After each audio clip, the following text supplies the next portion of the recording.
അസ്സലാമു അലൈക്കും വറഹ്മത്തുള്ളാഹി വബറകാതുഹു. പ്രത്യേക സാഹചര്യം കണക്കിലെടുത്ത് എൻ്റെ പ്രസംഗം കഴിഞ്ഞ് ചെറിയൊരു ദുആയും കഴിഞ്ഞതിൻ്റെ ശേഷമായിരിക്കും ഇശാ ജമാഅത്ത് നടക്കുക. അപ്പോൾ അതുകൊണ്ട് ഇൻഷാ അല്ലാഹ് ഈ പ്രസംഗവും ദുആയും കഴിഞ്ഞതിൻ്റെ ശേഷം ജമാഅത്തായിട്ട് ഇശ നിർവഹിക്കും എന്നെല്ലാവരും മനസ്സിൽ കരുതുക. സംഘാടകർ പറഞ്ഞിട്ടുണ്ട് നിങ്ങൾ തന്നെ ഉള്ളൂ പ്രസംഗിക്കാനെന്ന്. അപ്പോൾ അതുകൊണ്ട് 1 മണിക്കൂറെങ്കിലും പ്രസംഗിക്കണം എന്നാണ് ഞാൻ ഉദ്ദേശിക്കുന്നത്. നീട്ടാൻ ചിലർക്ക് അഭിപ്രായം ഉണ്ടാവും, പക്ഷേ അങ്ങനെ ഉദ്ദേശിക്കണില്ല. 1 മണിക്കൂറിൽ അവസാനിപ്പിക്കാം എന്നാണ് ഉദ്ദേശിക്കുന്നത്. ബിസ്മില്ലാഹിർ റഹ്മാനിർ റഹീം. അൽഹംദുലില്ലാഹി റബ്ബിൽ ആലമീൻ. അല്ലാഹുമ്മ സ്വല്ലി വസല്ലിം മുബാരിക് അലാ ഹബീബിക സയ്യിദനാ മുഹമ്മദിൻ വ ആലിഹി വസഹ്ബിഹി അജ്മഈൻ വൽഹംദുലില്ലാഹി റബ്ബിൽ ആലമീൻ. ശുഹദാക്കളിൽ റബ്ബും റഹീമായോനേ, ശറഫാൽ വഴങ്ങ് നിനരിളാ മന്നാനെ, വഹബാൽ തുലൈക്കൻ്റെ മുറാദും ദൈന, ബിഹഖീഹിം ഉമൈകുൽ ഔനാൽ ഇല മുഹമ്മദ് സയ്യിദനാ മുഹമ്മദ്. മുഅ്മിനീങ്ങളെ, മുഹമ്മദ് നബി സല്ലല്ലാഹു അലൈഹി വസല്ലമ തങ്ങൾ പ്രബോധനം ചെയ്ത പരിശുദ്ധമായ ദീനുൽ ഇസ്ലാമിന് വേണ്ടി യുദ്ധം ചെയ്ത് ഷഹീദായ ദുന്യാവിലെ ജീവിതത്തിൽ നിന്ന് ആഖിറത്തിലെ ജീവിതത്തിലേക്ക് നീങ്ങിയ ആളുകൾക്കാണ് ശുഹദാക്കന്മാർ എന്ന് പറയുന്നത്. ഈ ഉമ്മത്തിൽ വലിയ ഫളിലുള്ള വിഭാഗമാണ് ശുഹദാക്കന്മാർ. 3 ഭാഗങ്ങളാണ് അനുസ്മരണ പ്രഭാഷണം. 1, ശുഹദാക്കളെ അനുസ്മരിക്കുമ്പോൾ ആദ്യം പറയേണ്ട ഒരു ഭാഗം ശുഹദാക്കളുടെ ഫളിലിനെ കുറിച്ചാണ്. 2ാമത് പറയേണ്ടത് ശുഹദാക്കളുടെ താരീഖിനെ കുറിച്ചാണ്. 3ാമത് പറയേണ്ടത് ഈ താരീഖിലെ ഗുണപാഠം എന്താണ് എന്നതിനെ കുറിച്ചാണ്.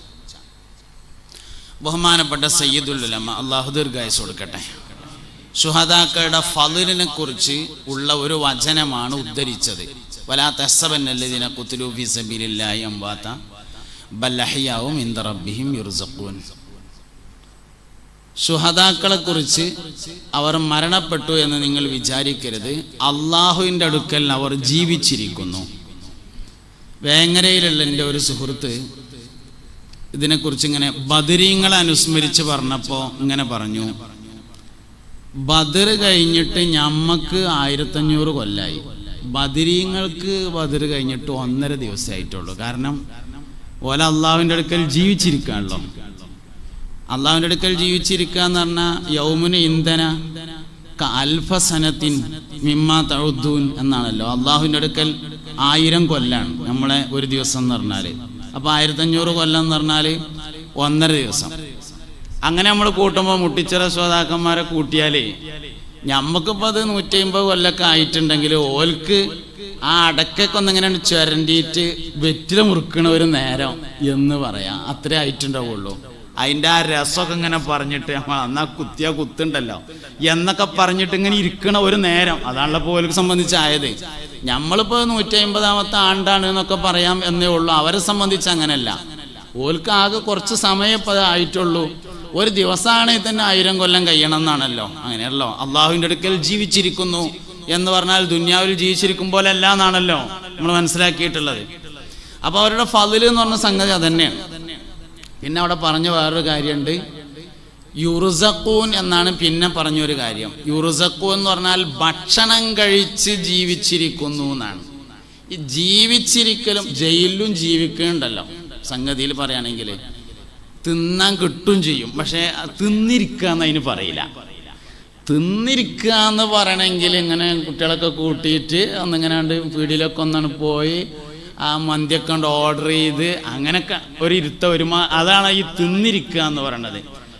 പിന്നെ പറഞ്ഞത് ഫരിഹീന ബിമാ ആതാഹുമുള്ള, അള്ളാഹു കൊടുത്തതിൽ സന്തോഷിച്ചു കൊണ്ടിരിക്കുന്നു എന്നാണ് പിന്നെ അവരെ കുറിച്ച് പറഞ്ഞിട്ടുള്ളത്. ഈ മറ്റുള്ളവരെ അപേക്ഷിച്ചുകൊണ്ട് ശുഹദാക്കൾക്ക് ഒരുപാട് ഫضലുണ്ട്. ചിലപ്പോൾ നമുക്ക് തോന്നും യുദ്ധം ഉണ്ടായതുകൊണ്ട് ഓല് വലിയ ആൾക്കാരായതാണെന്ന്. സംഗതിയിൽ അങ്ങനെയല്ല, വലിയ ആൾക്കാരായതുകൊണ്ട് യുദ്ധം ഉണ്ടായതാണ്. ഇപ്പം റമദാൻ മാസമായിട്ട് ബദരീങ്ങളൊക്കെ അനുസ്മരിക്കുമ്പോൾ നമുക്ക് ഇങ്ങനെ തോന്നി ഒരു ബദറിന് ഉണ്ടാകുകയാണെങ്കിൽ ഒന്നങ്ങോട്ട് ഇറങ്ങായിരുന്നു. ബദർ ഉണ്ടായതുകൊണ്ട് ബദരീങ്ങൾ വലുതായതല്ല, ശരിക്ക് ബദരീങ്ങൾ വലുതായതുകൊണ്ട് ബദർ ഉണ്ടായതാണ്.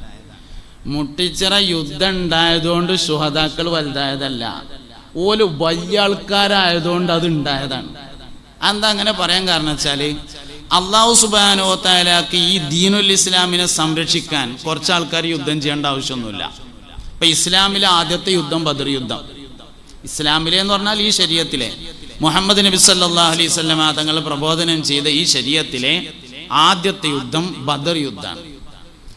ബദർ യുദ്ധം ഒരിക്കൽ മുസ്തഫ നബി സല്ലല്ലാഹു അലൈഹി വസല്ലം തങ്ങൾ ജിബ്രീൽ അലൈഹിസ്സലാമിനോട് ചോദിച്ചു, ജിബ്രീലെ, നിങ്ങൾ ഭൂമിയിൽ പല പ്രാവശ്യം പല ആവശ്യങ്ങൾക്ക് വേണ്ടി വന്നിട്ടുണ്ട്, അതിൽ നിങ്ങൾക്ക് ഏറ്റവും മനസ്സിൽ ഇങ്ങനെ തങ്ങി നിൽക്കുന്ന ഒരു അനുഭവം പറയാൻ പറ്റുമോ എന്ന് ചോദിച്ചു.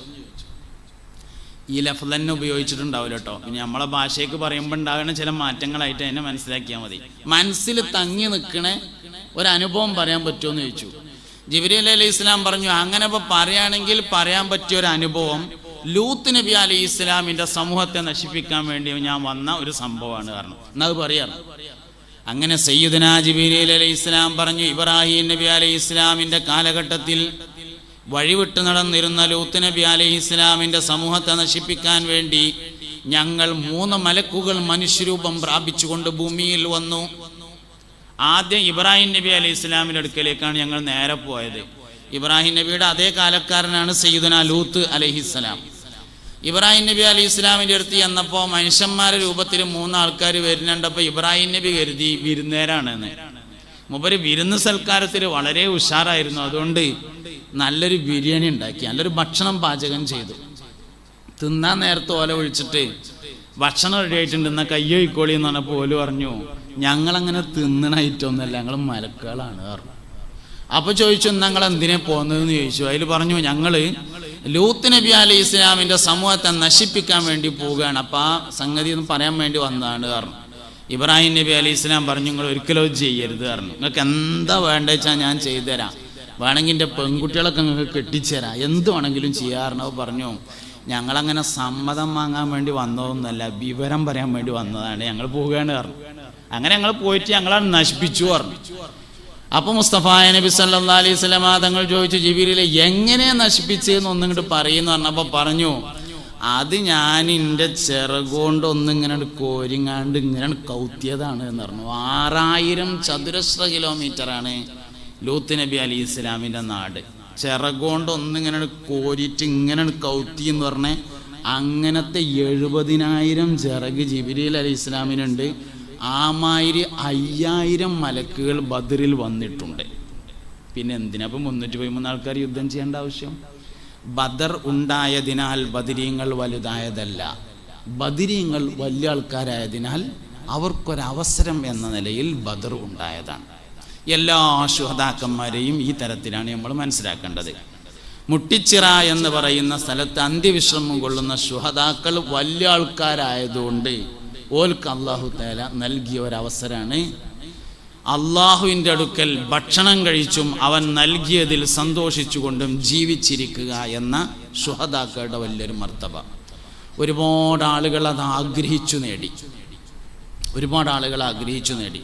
പല ആളുകൾക്കും അള്ളാഹു തആല നേർക്ക് നേരെ അവസരം കൊടുത്തു, ചില ആൾക്കാർക്ക് നേർക്ക് നേരെ അല്ലാതെ അവസരം കൊടുത്തു. ഉദാഹരണമാണ് സയ്യിദുനാ അബൂബക്കർ സിദ്ദീഖ് റളിയല്ലാഹു അൻഹു. പാമ്പ് കടിച്ച് മരണപ്പെട്ടാൽ ഷഹീദിൻ്റെ കൂലിയാണെന്നാണ്. ഗുഹയിൽ വെച്ച് കടിച്ച പാമ്പിൻ്റെ വിഷം ഇളകി ഷഹീദായാണ് ബഹുമാനപ്പെട്ട സയ്യിദുനാ അബൂബക്കർ സിദ്ദീഖ് റളിയല്ലാഹു അൻഹു വഫാത്താകുന്നത്. അപ്പോൾ ശുഹദാക്കന്മാരുടെ ഫളിൽ എന്നതാണ് ഒന്നാമത്തെ കാര്യം. ഇനി മറ്റുള്ള എല്ലാവരെ തവസ്സുൽ ചെയ്യുന്നതിനേക്കാളും ശുഹദാക്കന്മാരെ തവസ്സുൽ ചെയ്യുന്നതിനൊരു പ്രത്യേകത ഉണ്ട്. അത് അവർ പ്രത്യേകം അള്ളാഹുവിൻ്റെ അടുക്കൽ ജീവിച്ചിരിക്കുന്നു എന്ന് പറഞ്ഞിട്ടുണ്ട് എന്നത് തന്നെയാണ് അതിലെ പ്രത്യേകത. മുസ്തഫായ നബി സല്ലല്ലാഹു അലൈഹി വസല്ലം തങ്ങൾ ബദർ ശുഹദാക്കളുടെ ഖബർ സിയാറത്ത് ചെയ്യാൻ വേണ്ടി ശനിയാഴ്ചകളിൽ പോകാറുണ്ടായിരുന്നു എന്ന് താരീഖിലുണ്ട്. സയ്യിദുൽ ഉലമ പറഞ്ഞു, ഉഹുദ് യുദ്ധത്തിൽ ഷഹീദായ ആളുകളെ സിയാറത്ത് ചെയ്യാൻ വേണ്ടി മുസ്തഫായ നബി സല്ലല്ലാഹു അലൈഹി വസല്ലം തങ്ങൾ പോകാറുണ്ടായിരുന്നു എന്ന്. ഇനി രണ്ടാം ഭാഗം ഈ യുദ്ധങ്ങളുടെ അല്ലെങ്കിൽ ശുഹദാക്കന്മാരുടെ താരീഖാണ്. ആദ്യം മൊത്തത്തിൽ താരീഖ് പഠിക്കുക എന്ന് പറഞ്ഞത് അതൊരു ഹദീസിന്റെ വെളിച്ചത്തിലാണ്. മുസ്തഫായ നബി സല്ലല്ലാഹു അലൈഹി വസല്ലം തങ്ങൾ പറഞ്ഞതായി കാണും, ദിക്റുൽ അംബിയാഇ ഇബാദത്തുൻ ദിക്റുസ് സാലിഹീന കഫാറത്തുൻ. അംബിയാക്കളെ പറയൽ ഇബാദത്തും സാലിഹീങ്ങളെ പറയൽ കഫാറത്തുമാണ്. അവിടെ ദിക്ർ എന്നുള്ളതിന് മൂന്നർത്ഥമാണ്. ഒന്ന് ആലോചിക്കുക, രണ്ട് പേര് പറയുക, മൂന്ന് ചരിത്രം പറയുക. ദിക്റിന് മൂന്നർത്ഥങ്ങളാണ്. ഒന്ന് ആലോചിക്കുക, ഒന്നുമില്ല വെറുതെ ഇങ്ങനെ മുട്ടിച്ചിറ ശ്രോതാക്കന്മാരെ കുറിച്ച് ഇങ്ങനെ ആലോചിച്ചാൽ തന്നെ കൂലിട്ടും. അത് ദിക്റിന്റെ ഒന്നാമത്തെ അർത്ഥമാണ്. ചിന്തിക്കുക, ആലോചിക്കുക. രണ്ടാമത്തെ അർത്ഥം പേര് പറയാ. ശ്രോതാക്കന്മാരെ പേരിങ്ങനെ പറഞ്ഞു. വെറുതെ ഇങ്ങനെ ഇരുന്നപ്പോൾ മുഹ്യിദ്ദീൻ ഷെയ്ഖ് റളിയല്ലാഹുവിന്റെ പേരിങ്ങനെ പറഞ്ഞു. തസ്ബീഹ്മാല എടുത്തിട്ട് ഷെയ്ഖ് ജീലാനി റളിയല്ലാഹുവിനു, ഷെയ്ഖ് ജീലാനി റളിയല്ലാഹുവിനു, മുഹ്യിദ്ദീൻ ഷെയ്ഖ് റളിയല്ലാഹുവിനു അങ്ങനെ പറഞ്ഞാൽ കൂലിട്ടും. അത് ദിക്റിന്റെ പരിധിയിൽ വരുന്നതാണ്. അതാണ് നമ്മൾ 1000 വട്ടമൊക്കെ യാ ഷെയ്ഖ് യാ മുഹ്യിദ്ദീൻ അബ്ദുൽ ഖാദിർ ജീലാനി എന്ന് പറയുന്നത്.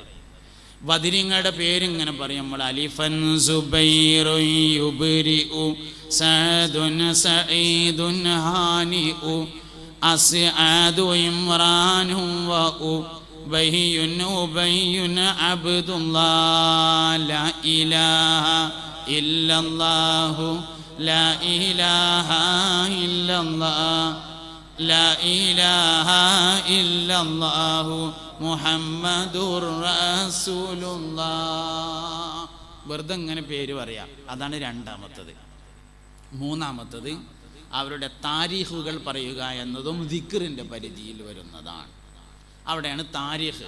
ഇനി ചരിത്രം എന്ന് പറയുന്ന സംഗതി പഠിക്കുകയും പറയുകയും ചെയ്യുന്നത് 3 കാര്യങ്ങൾക്ക് വേണ്ടിയിട്ടാണ്. ഏത് ചരിത്രം അങ്ങനെയാണ്? 3 കാര്യങ്ങൾക്ക് വേണ്ടിയിട്ടാണ്. ഒന്ന്, ചരിത്രം പഠിച്ചാൽ മനസ്സിനൊരു ഉറപ്പ് കിട്ടും. പല വിഷയങ്ങളിലും മനസ്സുറപ്പ് കിട്ടും ചരിത്രം പഠിച്ചാൽ. അത് നമ്മൾ മുസ്ലിം ലോകത്തിന്റെ താരീഖ് പഠിച്ചാൽ കിട്ടും, അംബിയാക്കളുടെ താരീഖ് പഠിച്ചാൽ കിട്ടും. ബഹുമാനപ്പെട്ട സയ്യിദുന സുലൈമാൻ നബി അലൈഹിസ്സലാം, സുലൈമാൻ നബി അലൈഹിസ്സലാം ബൈത്തുൽ മുഖദ്ദസിന്റെ പരിസരത്താണ് ജീവിച്ചത്. മഹാനവർകൾക്ക് ജിന്നുകളും മലക്കുകളും ഖിദ്മത്തിനുണ്ടായിരുന്നു. ജിന്നുകളും ഇൻസുകളും ഖിദ്മത്തിനുണ്ടായിരുന്നു. അങ്ങനെ ഈ ജിന്നുകൾക്കൊരു സ്വഭാവമുണ്ട്, മനുഷ്യന്റെ മാതിരിയല്ല. മനുഷ്യൻ എന്തേലും ഒരു പണി ഏൽപ്പിച്ചാൽ ആ പണി കഴിഞ്ഞാൽ വിശ്രമിക്കും. ജിന്നിന് എന്തേലും ഒരു പണി ഏൽപ്പിച്ചാൽ ആ പണി കഴിഞ്ഞിട്ട് അടുത്ത പണി ഇല്ലെങ്കിൽ എടുത്ത പണി ബാത്തിലാക്കും. അങ്ങനെയാണ്. അപ്പം മനുഷ്യനെ നമ്മളൊരു പണി ഏൽപ്പിച്ചാൽ ആ പണി കഴിഞ്ഞാൽ ഒരു കസാല ഇട്ടിട്ട് അവിടെ ഇങ്ങനെ ഒരു ഗ്ലാസ് വെള്ളം കുടിച്ചാൽ ഇങ്ങനെ ഇരിക്കും, വിശ്രമിക്കും. ജിന്നിന് അങ്ങനെയല്ല. ഒരു പണി ഏൽപ്പിച്ചാൽ ആ പണിയൻ കഴിഞ്ഞിട്ട് മുതലാളി നോക്കണില്ലെങ്കിൽ എടുത്ത സാധനങ്ങളിനെ പൊളിച്ചിടും. അങ്ങനെയാണ്. അതുകൊണ്ട് തന്നെ ജിന്നിനെ സുലൈമാൻ നബി അലൈഹി സ്വലാം പണി ഏൽപ്പിക്കുമ്പോൾ കുറച്ച് നീളത്തിൽ ഏൽപ്പിക്കും. ചിലപ്പോൾ ഒരു മാസത്തൊക്കെ ഒന്നിച്ചണ്ട് ഏൽപ്പിക്കും, 3 മാസത്തെ ഏൽപ്പിക്കും. ഒരു പ്രാവശ്യം ഏകദേശം ഒരു 2 കൊല്ലത്തിനുള്ള പണിയണ്ട് ഏൽപ്പിച്ചു. അങ്ങനെ ബഹുമാനപ്പെട്ട സയ്യിദുന സുലൈമാൻ നബി അലൈഹി സ്വലാം ബൈത്തുൽ മുഖദ്ദസിലേക്ക് കയറി, കുളിച്ച് നല്ല വസ്ത്രം ധരിച്ച് സുഗന്ധമൊക്കെ പൂശി, കയ്യിലൊരു വടി ഉണ്ടായിരുന്നു അതെടുത്ത്, തലയിൽ സ്ഥിരമായി ധരിക്കാറുള്ള രാജാധികാരത്തിൻ്റെ അടയാളമായ കിരീടവും വെച്ച് ബൈത്തുൽ മുഖദ്ദസ് പള്ളിയിൽ കയറി മഹാനവറുകൾ തൻ്റെ വടിയിലേക്ക് ചാരി നിസ്കരിക്കാൻ തുടങ്ങി. ആ നിസ്കാരത്തിൽ സുലൈമാൻ നബി അലൈഹി സ്വലാം വഫാത്തായി. ജിന്നുകളെ അടക്കം വന്നിട്ട് ജനലിനുള്ളിൽ കൂടെ ഒന്നിങ്ങനെ നോക്കും. അപ്പം മൂപ്പരിങ്ങനെ നിസ്കരിക്കണതായിട്ട് കാണുമ്പോൾ പിന്നെയും പണിയെടുക്കും. പിന്നെ അടക്കം വന്നിട്ട് ഇങ്ങനെ നോക്കും. അപ്പം മൂപ്പര് നിസ്കരിച്ചാണ് പോലെ പിന്നെയും പണിയെടുക്കും. അങ്ങനെ ഏകദേശം 2 കൊല്ലാണ് പണിയെടുത്തു. അപ്പോഴേക്ക് സുലൈമാൻ നബി അലൈഹി സ്വലാം ചാരി നിന്നിരുന്ന മിൻസഅത്ത് വടി ചെതല് തിന്നിട്ട് വടി വീണതിനാൽ സുലൈമാൻ നബി അലൈഹി സ്വലാം വീണു. അപ്പോൾ മനസ്സിലായി ഇത് സുലൈമാൻ നബി അലൈഹി സ്വലാം വഫാത്തായിട്ടുണ്ട് എന്ന്. ഇതെന്താ പറയണത് വെച്ചാൽ, സുലൈമാൻ നബി അലൈഹി ഇസ്ലാം മരിച്ചിട്ട് 2 കൊല്ലം രാജാധികാരം നടത്തിയിട്ടുണ്ട്. നമ്മൾ മരിക്കുന്നതിന് മുന്നേ തന്നെ മരിച്ച മാതിരി ആയിട്ടുണ്ട്. അങ്ങനെയാണ് സംഗതി. നമ്മളിവിടെ ജീവിച്ചിരിക്കുന്നുണ്ടല്ലോ, പക്ഷെ മരിച്ച മാതിരിയാണ്. എന്നാൽ നമ്മളെ നേതാവ് സയ്യിദുനാ സുലൈമാൻ നബി അലൈഹി ഇസ്ലാം വഫാത്തായിട്ട് 2 കൊല്ലം രാജാധികാരം നടത്തിയിട്ടുണ്ട്. ചരിത്രം ഇങ്ങനെ പഠിക്കുമ്പോൾ ഉള്ളിലൊരു കരുത്ത് ഇങ്ങനെ വരും. അതാണ് ചരിത്ര പഠനത്തിൻ്റെ ഒന്നാമത്തെ പ്രാധാന്യം. ഈ ചരിത്രം അങ്ങനെ തന്നെയാണ്. ഞാൻ അതിലേക്ക് വരുന്നു. രണ്ടാമത്തെ കാര്യം, നീയത്തുകൾ ഉറക്കാൻ ചരിത്രം വേണ്ടി വരും. മനസ്സിൽ നീയത്ത് ശരിയായി കിട്ടാൻ ചരിത്രം വേണ്ടി വരും. ഇപ്പോൾ ഉദാഹരണം പറയാം, നമ്മളൊക്കെ നാട്ടിൽ വെള്ളിയാഴ്ച പോത്തിനിറക്കും, ഞായറാഴ്ച ഇറക്കും, ചിലപ്പോൾ എല്ലായിടത്തും എല്ലാ ദിവസവും ഇറക്കും. മുമ്പൊക്കെ വെള്ളിയാഴ്ച മാത്രമാണ് ഇറക്കുക. വെള്ളിയാഴ്ച പോത്തിനെ ഇറക്കാൻ നല്ലൊരു വൃത്തിയുള്ള പോത്തിനെ തലേ ദിവസം ഒന്ന് കൊടുന്ന് കണ്ടം കാട്ടണം. ഒന്നിങ്ങനെ കെട്ടിയ ആൾക്കാരൊക്കെ ഒന്നിങ്ങനെ കാണണം, നല്ലൊരു വൃത്തിയുള്ള പോത്ത്. പിന്നെ അതിന് വേണ്ട എന്താ വെച്ചാൽ ബിസ്മില്ലിട്ട് അറക്കാൻ പറ്റണ ആൾക്കാർക്ക് വിശ്വാസമുള്ള നല്ലൊരു മൊല്ലാക്ക വേണം. പിന്നെ അറക്കാൻ വേണ്ടത് മൂർച്ചുള്ള ഒരു കത്തിയും വേണം. ഇങ്ങനെ 3 സാധനമാണ് പോത്തിനിറക്കാൻ വേണ്ടത്. 1 നല്ലൊരു പോത്തും കുട്ടി, 2 അറക്കാൻ പറ്റിയൊരു മൊല്ലാക്ക, 3 മൂർച്ചുള്ള ഒരു കത്തി. സംഗതിയിൽ ഉദഹിയത്തറക്കാനും ഇതന്നെയുള്ള വേണ്ടത്. വലിയൊരുനാക്ക് ഉദഹിയത്തറക്കാൻ, ശ്വാതാക്കളെ നേർച്ചക്ക് പോത്തിനിറക്കാനും വേണ്ടത് തന്നെയാണ്. നല്ലൊരു പോത്തും കുട്ടി വേണം, അറക്കാൻ പറ്റിയൊരു മൊല്ലാക്കും വേണം, മൂർച്ചുള്ളൊരു കത്തിയും വേണം. എന്നാൽ വെള്ളിയാഴ്ചയിലെ പോത്തിൻ്റെ അറവും ഉദഹിയത്തിൻ്റെ അറവും തമ്മിൽ വ്യത്യാസമാകുന്നത്, ഉദഹിയത്തിൻ്റെ അറവിൻ്റെ നേരത്തെ കൽബുക്കൊരു താരീഖ് കൊണ്ട് ഓർമ്മ വരും എന്നുള്ളതാണ്. അത് മഹാനായ സയ്യിദുനാ ഇബ്രാഹിം നബി അലൈഹിസ്സലാം മകനായ ഇസ്മായിൽ അലൈഹിസ്സലാമിനെ അറുക്കാൻ വേണ്ടി കൊണ്ടുപോയതും അറുക്കാൻ തന്നെയാണ്. ജിബ്രീൽ അലൈഹിസ്സലാം ആടിനേറ്റ് വരും എന്ന ഒരു ധൈര്യത്തിലുമല്ല, അറക്കാൻ തന്നെ. ഞമ്മക്കിന്ന് ഇബ്രാഹിം നബി അലൈഹി ഇസ്ലാം ഇസ്മായിൽ നബിനെ അറക്കാൻ കൊണ്ടുപോയി എന്ന് പറയുമ്പോൾ വലിയൊരു ബേജാറൊന്നും തോന്നൂല. അതിൻ്റെ കാരണം എന്താ വെച്ചാൽ, അത് കുഴപ്പമില്ല, അറുത്തിട്ടൊന്നുമില്ലല്ലോ എന്ന് നമ്മളെ മനസ്സ് നമ്മോട് ഇങ്ങനെ ചോദിക്കും. ഞാൻ എത്ര ഉഷാറായിട്ട് പറഞ്ഞാലും ചോദിക്കും. അങ്ങനെ നമ്മൾ പറയേണ്ടത് ആവശ്യമില്ല. സംഗതിയിൽ അത് ജിബ്രീൽ സ്വർഗത്തിൽ നിന്ന് ആടിനേറ്റ് വന്ന കേസല്ല ഇപ്പം നിങ്ങളാ പറയണത് എന്ന് ചോദിക്കും. നമ്മൾ മനസ്സിങ്ങനെ ചോദിച്ചുകൊണ്ടിരിക്കും. പക്ഷേ ഇബ്രാഹിം നബി അലൈഹി ഇസ്ലാം ഇസ്മായിൽ അലൈഹി ഇസ്ലാമിനെ അറുക്കാൻ കൊണ്ടുപോകുന്ന സമയത്ത് ജിബ്രീൽ അലൈഹി ഇസ്ലാം സ്വർഗത്തിൽ നിന്ന് ആടുമായി വരും എന്ന ഒരു വാട്സപ്പ് മെസ്സേജ് വന്നിട്ടില്ല. അങ്ങനെ ഒരു സന്ദേശമില്ല, ഒരു പ്രതീക്ഷയില്ല. അറക്കാൻ തന്നെയാണ് കൊണ്ടുപോണത്. ഇപ്പൊ ജീവൻ പോകുന്നുള്ള നിലയിൽ തന്നെയാണ് വാപ്പ നിങ്ങളോടുള്ള കൽപ്പന നിങ്ങൾ നിർവഹിക്കണം, ഞാൻ ക്ഷമിച്ചു കൊള്ളാം എന്ന് സയ്യിദുനാ ഇസ്മായിൽ അലൈഹി ഇസ്ലാം പറയുകയും ചെയ്യുന്നത്. ആ സമയത്ത് അല്ലാഹു തആല അത് കബൂൽ ചെയ്യുകയും സ്വർഗത്തിൽ നിന്ന് ആടിനെ പറഞ്ഞേക്കുകയും ചെയ്തു എന്ന താരീഖ് കൽബിക്ക് വരുമ്പോഴാണ് ഉദ്ഹിയ്യത്തിൻ്റെ നീയത്ത് മനസ്സിലാണ്ട് ഉറക്കുക. ഇനി മൂന്നാമത്തെ കാര്യം, താരീഖുകൾ നമ്മൾ പറയുന്നത് അതുപോലെ ആവാൻ വേണ്ടിയിട്ടാണ്. അതുപോലെ ആവുക എന്ന് പറയുമ്പോൾ 2 കാര്യങ്ങളുണ്ട്. ഒന്നുകിൽ അതുപോലെ ആവുക, അല്ലെങ്കിൽ എനിക്കാവാൻ പറ്റിയില്ല എന്ന് തിരിച്ചറിയുക. അങ്ങനെ 2 കാര്യങ്ങളാണ്.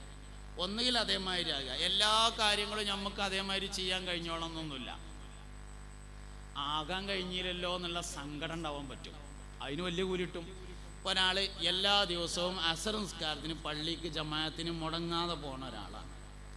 അയാളിങ്ങനെ റോട്ടിൽ കൂടെ നടന്നു പോകുമ്പോൾ കാലെവിടെ വെച്ചുത്തിയാണ്ട് വീണിട്ട് കേടെന്നു. അങ്ങനെ ഡോക്ടറെ എത്തിയാന്നാവോ പറഞ്ഞു, ചിരട്ട ഇളകിയിട്ടുണ്ട് പറഞ്ഞു. അങ്ങനെ മാവിട്ട് കാലും നീട്ടിയിട്ട് ഒരു കസാലയിൽ ഇരുന്ന് വേറെ കസാലയ്ക്ക് കാലും നീട്ടിങ്ങാണ്ട് സിറ്റ് ഔട്ടിൽ ഇങ്ങനെ ഇരിക്കുമ്പോൾ എല്ലാവരും ഉണ്ട് അസംസ്കരിക്കാൻ വേണ്ടി പള്ളിക്കൊക്കെ ഇങ്ങനെ പോണു. അപ്പം അയാൾക്ക് തോന്നി, പഠിച്ചോനെ കാല് കിടന്നിട്ടുള്ള റബ്ബേ പോകാൻ കഴിഞ്ഞില്ലല്ലോ എന്ന് തോന്നിയാൽ ആ സങ്കടത്തിന് പോയതിൻ്റെ കൂലി കൊടുക്കും. ഓനുണ്ടായ ആ സങ്കടത്തിന് പോയതിൻ്റെ കൂലി അല്ലാഹു തആല കൊടുക്കും. അപ്പം അതുപോലെ ആകുക എന്ന് പറഞ്ഞാൽ 2 ഭാഗങ്ങളാണ്. ഒന്ന് അതുപോലെ ആവുക, ചില കാര്യങ്ങളൊക്കെ കഴിയണതൊക്കെ അതേമാതിരി ആവണം. എന്നാൽ ചിലത് കഴിയാത്തതുണ്ട്. കഴിയാത്തതിൽ നമുക്കൊരു സങ്കടം വേണം, പഠിച്ചോനെ എനിക്ക് അങ്ങനെ ആവാൻ കഴിഞ്ഞില്ലല്ലോ. സത്യത്തിൽ എനിക്ക് അങ്ങനെ ആവാൻ കഴിഞ്ഞില്ലല്ലോ എന്ന തിരിച്ചറിവാണ് ഏറ്റവും വലിയ തിരിച്ചറിവ്. നമുക്ക് ചിലപ്പോഴൊക്കെ തോന്നലുണ്ട് നമ്മൾ ചെയ്യണത് തന്നെ വലിയ വലിയ കാര്യങ്ങളാണ്, വലിയ വലിയ കാര്യങ്ങളാണ് നമ്മൾ ചെയ്യണത്. 30 നോലും പെട്ടിന്ന് വിചാരിക്കുക.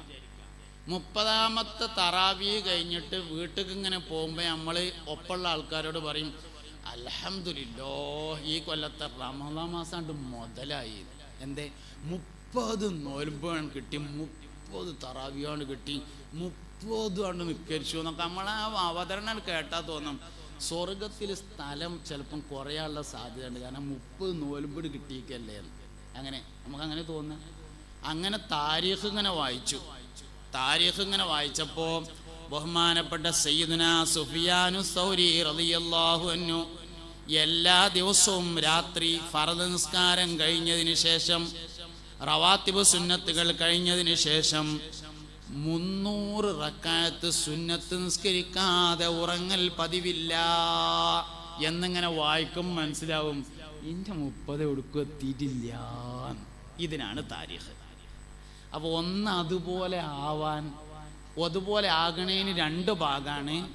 പറ്റുമെങ്കിൽ അതേമാതിരി ആവണം, പറ്റൂലെങ്കിൽ പഠിച്ചോനെ ഞാൻ എവിടേക്കും എത്തിയിട്ടില്ലല്ലോ റബ്ബേ എന്ന ഒരു തോന്നലെങ്കിലും ഉണ്ടാവുക എന്നതാണ് ചരിത്ര പഠനത്തിൻ്റെ 3ാമത്തെ ഗുണം എന്ന് പറയുന്നത്. അങ്ങനെ വരുമ്പോൾ നമ്മൾ മുട്ടിച്ചിറ ശുഹദാക്കളുടെ താരീഖിലേക്ക് വരുമ്പോൾ ഇവിടെ എല്ലാവരും പറഞ്ഞതുപോലെ 1841 നവംബർ മാസത്തിലാണ്, ശവ്വാൽ 6-ലാണ് യുദ്ധം നടക്കുന്നത്. നേരിയ അഭിപ്രായ വ്യത്യാസം ഉണ്ടാവും. അത് ചരിത്രങ്ങളിൽ പൊതുവെ ഉള്ള ഒരു സംഗതിയാണ്. ചെറിയ പരനോടത്തും എഴുതി വെച്ചോടത്തൊക്കെ ചെറിയ അഭിപ്രായ വ്യത്യാസങ്ങളൊക്കെ ഉണ്ടാവുക എന്നത്. 1841 1820 കാണം തീരായി വാങ്ങിയിട്ടുള്ള ഒരു സ്ഥലം അടിസ്ഥാനപ്പെടുത്തിയാണ് യുദ്ധത്തിനുള്ള ചിട്ടവട്ടങ്ങൾ ഒരുങ്ങുന്നത് എന്ന് വേണമെങ്കിൽ പറയാം. സത്യത്തിൽ അതിൻ്റെ മുമ്പുണ്ട് ബ്രിട്ടീഷുകാർക്കെതിരെ മുസ്ലിങ്ങൾ നടത്തുന്ന പോരാട്ടങ്ങൾ നടന്നുകൊണ്ടിരിക്കുന്ന ഒരു സാഹചര്യമാണ് 1820 എന്ന് പറയുന്നത്. പള്ളിപ്പുറം യുദ്ധം നടന്നു. എൻ്റെ നാട് കൊളത്തൂരിലൊരു യുദ്ധം ഉണ്ടായിട്ടുണ്ട്. ഇങ്ങനെ ഒരുപാട് യുദ്ധങ്ങൾ ആ സമയത്ത് ബ്രിട്ടീഷുകാരുമായി ബന്ധപ്പെട്ടുണ്ടായിട്ടുണ്ട്. ആ ബ്രിട്ടീഷുകാരുമായി ബന്ധപ്പെട്ട യുദ്ധങ്ങളുടെ അനന്തരഫലം, അതിൻ്റെ തുടർച്ച, അല്ലെങ്കിൽ അതിൻ്റെ മറ്റൊരു ഘട്ടം എന്ന് പറയാവുന്നത് തന്നെയാണ് ഇവിടെയും നടന്നിട്ടുള്ളത് എന്ന് കാണാം. ഈ കാണം തീര്, ജമ്മം തീര് എന്ന് പറഞ്ഞിട്ട് പഴയ ആൾക്കാർക്കറിയാം 2 തരം തീരുകളുണ്ട്. കാണം തീര് എന്ന് പറയുന്നത് 9 തരം കാണം തീരുകളുണ്ട്. കാണം തീര് എന്ന് പറയുന്നത് പാട്ടത്തിന് വേണ്ടി ജമ്മിയിൽ നിന്ന് എടുത്ത സ്ഥലം പിന്നീട് ജമ്മിയുടെ അവകാശം കൊടുത്തുകൊണ്ട് രജിസ്റ്ററായി വാങ്ങുന്നതിനാണ് കാണം തീര് എന്ന് പറയുന്നത്. അപ്പോൾ ഈ ചരിത്രത്തിൽ അഭിപ്രായ വ്യത്യാസം ഉണ്ടാവാനുള്ള കാരണം തന്നെയാണ്. പാട്ടത്തിനെടുത്ത് തിരിച്ചു കൊടുക്കാത്തതാണെന്ന് ചില ആൾക്കാർ പറഞ്ഞിട്ടുണ്ട് ചരിത്രത്തിൽ. സംഭവം അങ്ങനെയല്ല. പാട്ടത്തിന് 1820 എടുത്തു എന്നുള്ളത് ശരിയാണ്. ഇപ്പൊ വില്ലൻ ലോകനൊക്കെ പറയുന്നത് പാട്ടത്തിനെടുത്തിട്ട് പിന്നെ തിരിച്ചു കൊടുക്കാതിരുന്നു എന്നാണ്. അങ്ങനെയല്ല സംഭവം. 1820 പാട്ടത്തിനെടുത്തു. 1822 അല്ലെങ്കിൽ 24 അത് പിന്നെ തീരായിട്ട് വാങ്ങുകയും ചെയ്തിട്ടുണ്ട്, രജിസ്റ്റർ ചെയ്ത് വാങ്ങുകയും ചെയ്തിട്ടുണ്ട്. 2 വർഷം പരമാവധി 4 വർഷത്തിൽ താഴെ പാട്ടം നൽകിക്കൊണ്ട് പോരുകയും പിന്നീട് രജിസ്റ്ററായി വാങ്ങുകയും ചെയ്തിട്ടുള്ള ഒരു സ്ഥലം. ആ സ്ഥലം ഈ ചരിത്രം വായിക്കുമ്പോൾ മനസ്സിലാകുന്നത് മുട്ടിച്ചിറയിൽ നിന്ന് ചമ്മാട്ടേക്ക് പോകുന്ന റോഡിന് വലതു ഭാഗത്ത് എവിടെയോ ആണ് ആ സ്ഥലം എന്നാണ്. നിങ്ങൾക്ക് അറിയായിരിക്കും. ഞാൻ ഈ അല്ലാത്തതുകൊണ്ട് എനിക്ക് ആ സ്ഥലം അറിയില്ല. ഒരു പള്ളിയും ഒരു വീടൊക്കെ നിൽക്കുന്ന ഒരു സ്ഥലമായിട്ടാണ് വായനകളിൽ അത് മനസ്സിലാക്കാൻ വേണ്ടി സാധിച്ചിട്ടുള്ളത്. അങ്ങനെ ഒരു സ്ഥലം ഉണ്ടായിരുന്നു. ആ സ്ഥലത്ത് ഒരു കള ഉണ്ടായിരുന്നു. കൃഷി ഒക്കെ കഴിഞ്ഞാൽ നെല്ലൊക്കെ മെതിക്കുക, അത് വീതം വെക്കുക തുടങ്ങിയ കാര്യങ്ങൾക്ക് ഉപയോഗിക്കുന്ന ഒരു കളം. അതിൻ്റെ അടുത്ത് ഒരു കിണർ, ഒരു വെള്ളത്തടാകം തുടങ്ങിയ സംഗതികളൊക്കെ ഉണ്ടായിരുന്നു. ഈ അന്നത്തേക്കൊരു രീതി അനുസരിച്ച് വെള്ളം കെട്ടി നിൽക്കുന്ന സ്ഥലത്തിൻ്റെ ഒരു ഭാഗത്ത് മനുഷ്യന്മാരും കുളിക്കും, വേറൊരു ഭാഗത്ത് മൃഗങ്ങളും കുളിക്കും. അങ്ങനെയാണ്. കന്നുകളെ കഴുകും ഒരു ഭാഗത്ത് മനുഷ്യന്മാരെ കുളിക്കുകയും ചെയ്യും. അപ്പോൾ ഈ കന്നുകളെ കഴുകുകയും കന്നുകാലികളെ കഴുകുകയും മനുഷ്യന്മാർ കുളിക്കുകയും ചെയ്യുന്നതിൻ്റെ ഇടയിൽ വേർതിരിക്കാൻ വേണ്ടിയിട്ട് മണ്ണ് കൊണ്ടുള്ള ഒരു മതിൽ നിർമ്മിച്ചു എന്നാണ് ഒരുപാട് അഭിപ്രായ വ്യത്യാസങ്ങളിൽ നിന്ന് വളരെ വിശ്വസ്തമായ രൂപത്തിൽ നമുക്ക് മനസ്സിലാക്കാൻ വേണ്ടി കഴിയുന്നത്. പള്ളിയുടെ ചുമരി എന്ന് പറഞ്ഞിട്ടുള്ള ആളുകളുണ്ട്. സംഭവം അങ്ങനെയല്ല എന്നാണ് മനസ്സിലാകുന്നത്. ഈ കുളത്തിന് 2 ഭാഗമാക്കി തിരിക്കാൻ, ഒരു ഭാഗം മൃഗങ്ങൾക്ക് കഴുകാനും അവർക്ക് വെള്ളം കൊടുക്കാനും മറ്റൊരു ഭാഗം മനുഷ്യന്മാർക്ക് കുളിക്കാനും വേണ്ടിയിട്ട് 2 ഭാഗമാക്കിയിട്ട് അതിനെ തിരിച്ചു. ഈ തിരിച്ചതിനെതിരെ നേരത്തെ കാണം തീരായി വാങ്ങിയിട്ടുള്ള ആളുടെ മകൻ തിരുരങ്ങാടി തഹസിൽദാർക്ക് ഒരു പരാതി കൊടുത്തു. ഈ പരാതിയിൽ അന്വേഷണമില്ലാതെ നടപടിക്കൊരുങ്ങി. എന്താ വെച്ചാൽ അന്നത്തെ ഒരു സാഹചര്യം എന്ന് പറഞ്ഞാൽ ജമ്മികളുടെ ഭാഗത്താണ് മിക്കവാറും ഗവൺമെന്റ് നിൽക്കുക. കാരണം ഭൂമികളൊക്കെ അവരതാണ്. അതുകൊണ്ട് ഭരണം നിലനിർത്താൻ കഴിയണമെങ്കിൽ ജമ്മിമാരുടെ ഭാഗത്ത് നിൽക്കണം. ഏകദേശം പള്ളിപ്പുറ യുദ്ധം, കൊളത്തൂർ യുദ്ധം, ചേറൂർ യുദ്ധം ഒക്കെ പരിശോധിച്ച് നോക്കിയാൽ ഏകദേശം ഒരേ രൂപത്തിലാണ് കാണുക. ഗവൺമെന്റ് എപ്പോഴും ജമ്മികളുടെ ഭാഗത്ത് നിൽക്കും. ഈ ജമ്മി കുടിയാൻ വ്യവസ്ഥ എന്ന് പറഞ്ഞത് നമ്മളത്ര ആഴത്തിൽ പഠിക്കേണ്ടതല്ലെങ്കിലും അറിഞ്ഞിരിക്കേണ്ട ചില കാര്യങ്ങൾ അതിലുണ്ട്. ഭൂമിയെല്ലാം ജമ്മിയുടേതാണ്. കുടിയാന്മാര് അതിൽ കൃഷിക്ക് വേണ്ടി എടുക്കും. അതിൻ്റെ ഇടയിൽ നിൽക്കുന്ന ഒരാളുണ്ടാവും, അവർക്കാണ് കാണക്കാരൻ എന്ന് പറയുന്നത്. കാണക്കാരൻ ഇല്ലാത്ത തീരുകൾക്കാണ് ജമ്മൻ തീര് എന്ന് പറയുന്നത്. കാണക്കാരൻ ഉള്ളതിനാണ് കാണം തീര് എന്ന് പറയുന്നത്. അപ്പൊ അതിൻ്റെ ഇടയിൽ ഒരാളുണ്ടാവും, ജമ്മിയുടെയും കുടിയാന്റെയും ഇടയിൽ. കുടിയാൻ എന്ന് പറയുന്ന കർഷകന്മാര് കൃഷി ചെയ്യും. കൃഷി ചെയ്ത് കഴിഞ്ഞാല് പിന്നെ ഒക്കെ വിളവൊക്കെ എടുത്തു കഴിഞ്ഞാൽ ജമ്മിയുടെ ആളുകൾ വന്നിട്ട് മൊത്തം അളന്ന് റെഡിയാക്കിയിട്ട് ഓൽക്ക് ആവശ്യമുള്ളത് ഓലാണ് കൊണ്ടുപോയിട്ട് ബാക്കിയുള്ള കൊണ്ട് തരും. ശരിക്കും വേണ്ട എന്താ വെച്ചാൽ ഓല അവകാശമാണ് കൊടുത്തുകൊണ്ട് ബാക്കി ഇങ്ങോട്ട് എടുക്കുകയാണ് വേണ്ടത്. അപ്പൊ സംഭവം അങ്ങനെയല്ല ഉള്ളത്. ഓൽക്ക് വേണ്ടതൊക്കെ ഓലാണ് കൊണ്ടുപോകും, ബാക്കിയുള്ളത് ഇങ്ങോട്ട് തരും. ഇതാണ് ഈ ജമ്മി കുടിയാൻ വ്യവസ്ഥ എന്ന് പറയുന്നത്. ഭാരതത്തിൽ നമ്മുടെ നാട്ടിൽ പഴയ കാലത്ത് നിലനിന്നിരുന്ന ശരിക്കും ലിബറലിസം, നമ്മൾ പുതിയതായി കേട്ടുകൊണ്ടിരിക്കുന്ന ഒരു വാക്കാണ് ലിബറലിസം. ലിബറലിസം എന്ന വാക്ക് വ്യാപകമാകാനുണ്ടായ കാരണം ഈ ജമ്മി കുടിയാൻ വ്യവസ്ഥയാണ്. ജമ്മി കുടിയാൻ വ്യവസ്ഥ നമ്മുടെ നാട്ടിൽ മാത്രമുള്ളതല്ല, തത്തുല്യമായ വ്യവസ്ഥ ലോകത്തിന്റെ പല നാടുകളിലും നിലനിന്നിട്ടുണ്ടായിരുന്നു. ജമ്മികളിൽ നിന്ന് ഭൂമികളെ മോചിപ്പിച്ചെടുക്കുന്നതിന് വേണ്ടി വന്ന സ്വതന്ത്രതാവാദമാണ് യഥാർത്ഥത്തിൽ ലിബറലിസം എന്ന് പറയുന്നത്.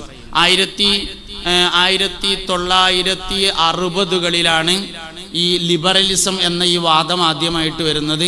ഇത് ഫസ്റ്റ് വരുന്നത് രാജാക്കന്മാർക്ക് ദിവ്യത്വം കൽപ്പിച്ചിരുന്ന ഒരു നിലപാട് ഉണ്ടായിരുന്നു. രാജാവ് എന്ന് പറഞ്ഞാൽ ദൈവമാണ്. അതുകൊണ്ട് ഒരു രാജാവ് മരണപ്പെട്ടാൽ ആ രാജാവിൻ്റെ അനന്തരാവകാശികൾ തന്നെ അടുത്ത രാജാവായിരിക്കണം എന്നൊരു വിശ്വാസം. രാജാധികാരം രാജാക്കന്മാരുടെ തറവാട്ടിൽ നിന്ന് എന്തായാലും വിട്ടുപോരൂല, ഇങ്ങനൊരു വ്യവസ്ഥ ഉണ്ടായിരുന്നു. ഇതുപോലെ പണ്ഡിതന്മാർക്ക് പൗരോഹിത്യം നൽകുന്ന ഒരു വ്യവസ്ഥയും ഉണ്ടായിരുന്നു. പണ്ഡിതന്മാര് പുരോഹിതന്മാരാണ്. അവരുടെ അടുക്കൽ ചെന്ന് എന്തെങ്കിലുമൊക്കെ തെറ്റ് ചെയ്തിട്ടുണ്ടെങ്കിൽ പുരോഹിതന്മാരെടുത്ത് എന്ന് പറഞ്ഞ് പുരോഹിതം പൊരുത്തപ്പെട്ടാൽ അതോടുകൂടെ അവസാനിച്ചു എന്ന ഒരു രീതിയൊക്കെ ഉണ്ടായിരുന്നു. ഇതിനെതിരെ വന്നിട്ട് 1960 വന്നിട്ടുള്ള സമരമാണ് ഇന്ന് നമ്മൾ കേൾക്കുന്ന ലിബറലിസം എന്ന് പറയുന്നത്. ആ ലിബറലിസം പിന്നീട് ഓരോ രാജ്യങ്ങളിൽ വ്യത്യസ്തമായ രൂപത്തിൽ അറിയപ്പെട്ടു. അതിൻ്റെ ഭാഗമായി നമ്മളെ ഇന്ത്യയിലേക്ക് വന്നിട്ടുണ്ട്. ഇന്ത്യയിൽ വന്നിട്ടുള്ള ആദ്യത്തെ ലിബറലിസം എന്ന് പറയുന്നത് ഈ ജമ്മി കുടിയാൻ വ്യവസ്ഥക്കെതിരെയുള്ള ലിബറൽ ചിന്താഗതികളായിരുന്നു. പിന്നീട് അതിങ്ങനെ മാറി മാറി പലതരത്തിലേക്ക് മാറി. സോഷ്യൽ ലിബറലിസം എന്ന പേരിൽ പിന്നൊരു സംഗതി വന്നു. സോഷ്യൽ ലിബറലിസം എന്ന് പറഞ്ഞാൽ സമൂഹത്തിന്റെ പൾസ് എങ്ങനെയെന്ന് മനസ്സിലാക്കിയിട്ട് അതിനനുസരിച്ച് പറയാം എന്നതാണ് സോഷ്യൽ ലിബറലിസം എന്ന് പറയുന്നത്. ഇന്ന് നിലവിലുള്ളത് പൊളിറ്റിക്കൽ ലിബറലിസം എന്ന് പറഞ്ഞൊരു സാധനമാണ്. പൊളിറ്റിക്കൽ ലിബറലിസം എന്ന് പറഞ്ഞാൽ വോട്ട് കിട്ടാൻ എങ്ങനെയാണോ പറയേണ്ടത് അങ്ങനെ പറയുന്നതിനാണ് പൊളിറ്റിക്കൽ ലിബറലിസം എന്ന് പറയുന്നത്. തൊട്ടു മുമ്പുള്ളതാണ് സോഷ്യൽ ലിബറലിസം. സോഷ്യൽ ലിബറലിസവും പൊളിറ്റിക്കൽ ലിബറലിസവും തമ്മിലുള്ള വ്യത്യാസം, സോഷ്യൽ ലിബറലിസം നാട്ടു നടപ്പിനെതിരെ പറയും. അതായത് ഉദാഹരണം എങ്ങനെ മനസ്സിലാക്കുക, ഒരു നാട്ടില് ആണ് പെണ്ണിനെയും പെണ്ണാണിനെയുമാണ് കല്യാണം കഴിക്കുന്നതെങ്കിൽ ആ നാട്ടിൽ പറയും ഇങ്ങനെയൊന്നല്ല വേണ്ടത്, ആണിനെയാണ് കല്യാണം കഴിക്കേണ്ടത്, പെണ്ണ് പെണ്ണിനെയാണ് കല്യാണം കഴിക്കേണ്ടത് എന്ന് പറയും. സങ്കല്പിക്കുക, ഏതെങ്കിലും ഒരു നാട്ടില് പെണ്ണ് പെണ്ണിനെയും ആണിനെയും കല്യാണം കഴിക്കണുണ്ട് എന്ന് വിചാരിച്ചോളി, അവിടെ നേരെ ഓപ്പോസിറ്റ് പറയും ഇങ്ങനെയൊന്നല്ല വേണ്ടത്, പെണ്ണ് ആണിനെ, ആണ് പെണ്ണ്. ഇതാണ് സോഷ്യൽ ലിബറലിസം എന്ന് പറഞ്ഞത്. ഒരു നാട്ടിൽ എങ്ങനെയാണോ നടപ്പുള്ളയിച്ചാൽ അതിൻ്റെ എതിര് പറയാം. അത് കഴിഞ്ഞിട്ട് ലാസ്റ്റ് വന്നതാണ് പൊളിറ്റിക്കൽ ലിബറലിസം എന്ന് പറയുന്നത്. ഇന്ന് നിലവിലുള്ളത് പൊളിറ്റിക്കൽ ലിബറലിസം ആണ്. പൊളിറ്റിക്കൽ ലിബറലിസം എന്ന് പറഞ്ഞാൽ വോട്ട് കിട്ടാൻ എങ്ങനെയാണോ പറയേണ്ടത് അങ്ങനെ പറയാം. വോട്ട് കിട്ടിയില്ല എന്ന് തോന്നിയാലോ മാറ്റി പറയും. അതാണ് ഇന്ന് നിലവിലുള്ള ലിബറലിസം എന്ന് പറയുന്ന സാധനം. അപ്പൊ ഇതിനൊരു തുടക്കം ഉണ്ടായിരുന്നു. ആ തുടക്കം ഭാരതത്തിലേക്ക് വരുന്നത് ഈ ജമ്മി കുടിയാൻ വ്യവസ്ഥക്കെതിരെയുള്ള സ്വതന്ത്രതാവാദമായിട്ടാണ് വരുന്നത്. അത് ഏകദേശം 1810 മുതൽ ആരംഭിച്ച് പിന്നെ ഇങ്ങനെ തുടർന്നു. അതിൻ്റെ മൂർധന്യ ദശ ഉണ്ടായിരുന്നത് 960-കൾക്ക് ശേഷമാണ്. അതിൻ്റെ മുമ്പ് ഒരു ഒതുങ്ങിയ നിലയിലായിരുന്നു ഉണ്ടായിരുന്നത്. ഈ ജമ്മി കുടിയാൻ വ്യവസ്ഥ ഇവിടെ ഉള്ളത് കൊണ്ട് തന്നെ ബ്രിട്ടീഷുകാർ അതിനെ മുതലെടുക്കാൻ വേണ്ടി ശ്രമിച്ചത് അവർ ജമ്മിമാരുടെ പക്ഷത്തു നിന്നു എന്നതാണ്. സാധാരണ നാട്ടിലുള്ള എല്ലാ ആൾക്കാരും ജമ്മി കുടിയാൻ വ്യവസ്ഥക്കെതിരാണ്. എന്നാൽ ബ്രിട്ടീഷുകാർ ജമ്മിമാരുടെ പക്ഷത്താണ് നിന്നത്.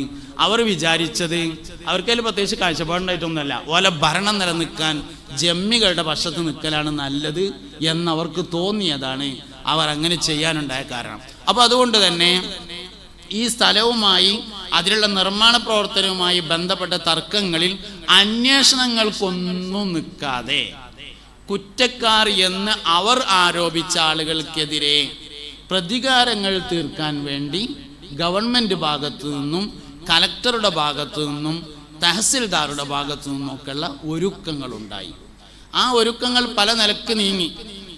റമദാൻ 28-നാണ് എന്നൊരു അഭിപ്രായമുണ്ട്. പക്ഷേ ഭൂരിഭാഗം ചരിത്രകാരന്മാരും ഷവ്വാൽ 6-നാണ് ഈ മുട്ടിച്ചിറ യുദ്ധം നടക്കുന്നത് എന്ന അഭിപ്രായം പറഞ്ഞിട്ടുണ്ട്. ഭൂരിഭാഗം ആൾക്കാരും അങ്ങനെയാണ് അഭിപ്രായം പറഞ്ഞിട്ടുള്ളത്. എല്ലാ അഭിപ്രായങ്ങളൊന്നും പരിഗണിക്കേണ്ടതില്ല. ചരിത്രമാകുമ്പോൾ ചെറിയ ചെറിയ അങ്ങോട്ടും ഇങ്ങോട്ടൊക്കെ ഉണ്ടായിരിക്കാം. റമദാൻ 29-നാണ് എന്ന് ചില ചരിത്ര ഗ്രന്ഥങ്ങളിൽ കാണുന്നുണ്ട്. പക്ഷെ ഭൂരിഭാഗം ആൾക്കാരും പറഞ്ഞതനുസരിച്ച് ഷവ്വാൽ 6-നാണ് നടക്കുന്നത്. അതിനനുബന്ധമായ ചില ഒരുക്കങ്ങൾ നേരത്തെ ഉണ്ടായി. പ്രകോപിപ്പിക്കുക എന്നുള്ളതാണ് പ്രധാനപ്പെട്ട ഒരുക്കം. എന്തേലൊക്കെ ചെയ്തുകൊണ്ട് ഇങ്ങനെ എന്തേലൊക്കെ പറഞ്ഞുകൊണ്ട് ഇങ്ങനെ പ്രകോപനം ഉണ്ടാക്കുക. പ്രകോപനം ഉണ്ടാക്കുമ്പോൾ നമ്മളാൾക്കാർ അക്കാലത്ത് നിരായുധരാണ്. ഉണ്ടാകുമ്പോൾ എന്താ വെച്ചാൽ ചില പിച്ചാൻ കത്തി ഉണ്ടാവും, വെറ്റില മുറുക്കാൻ വേണ്ടിയിട്ട് ഉപയോഗിക്കുന്ന കത്തി ഉണ്ടാവും, കൂട്ടാൻ കത്തി ഉണ്ടാവും, പരമാവധി ഉണ്ടാകും മടാളുണ്ടാവും. ഇങ്ങനെയൊക്കെയുള്ള ചില സാധനങ്ങളാണ് നമ്മുടെ അടുത്ത് ഉണ്ടാകുക. അവരുടെ അടുത്ത് വളരെ വലിയ ആയുധങ്ങൾ, വെടിക്കോപ്പുകൾ തുടങ്ങിയ എല്ലാ സംവിധാനങ്ങളും ഉണ്ടാവും. പ്രകോപനം ഉണ്ടാക്കിയാൽ നമ്മളാണ്ട് ഇറങ്ങും. അപ്പോൾ അവർക്ക് കൊല്ലാൻ സുഖമാണ്. ഇങ്ങനെയുള്ളൊരു കാഴ്ചപ്പാടാണ് ഈ വിഷയത്തിലുള്ളത്. ഇപ്പം നമ്മളിങ്ങനെ ഈ കാലയളവിൽ നടന്ന എല്ലാ യുദ്ധങ്ങൾ പരിശോധിച്ച് നോക്കിയാലും അതൊക്കെ പള്ളിയേറ്റൊരു ബന്ധം ഉണ്ടായിരിക്കും. ഇപ്പം എൻ്റെ നാട്ടിൽ കൊളത്തൂരിൽ ശ്രോതാക്കന്മാരുണ്ട്.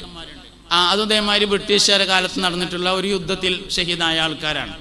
അതിനും ഒരു പള്ളി അതിൻ്റെ ഒരു അസലിൽ കാണാൻ വേണ്ടി പറ്റും. ഒരു പള്ളിക്ക് കുറ്റിയടിക്കുന്നു, കുറ്റി അടിച്ച സ്ഥലത്ത് നിന്ന് ആ കുറ്റി പറിച്ചിടുന്നു, വേറൊരു സ്ഥലത്ത് കുറ്റിയടിക്കുന്നു, അങ്ങനെ പള്ളി ഉണ്ടാകുന്നു. പള്ളിയുമായി ബന്ധപ്പെട്ട ഒരു തർക്കം വരുന്നു, പള്ളിയിൽ ജുമ നിർത്തിവെക്കണമെന്ന് ആവശ്യപ്പെടുന്നു.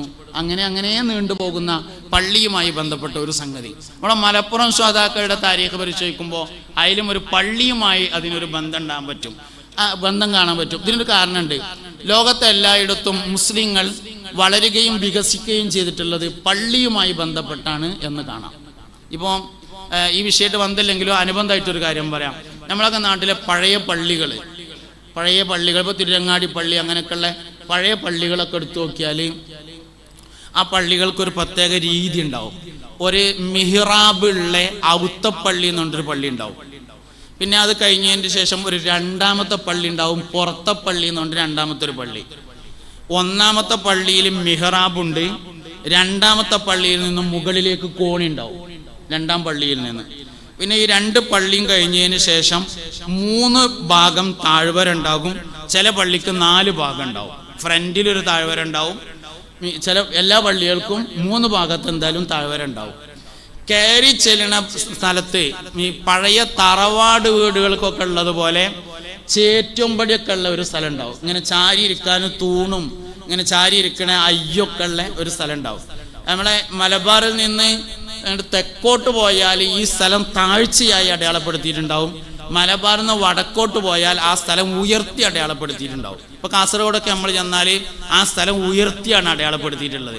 അതായത് അവിടേക്ക് കയറുമ്പോൾ ആദ്യം ഇരുന്ന് പിന്നെ ചെരുപ്പ് ഊരി വെച്ചിട്ട് പിന്നെ കാലെടുത്ത് വെച്ചിട്ട് അങ്ങനെ കയറി പോവുക.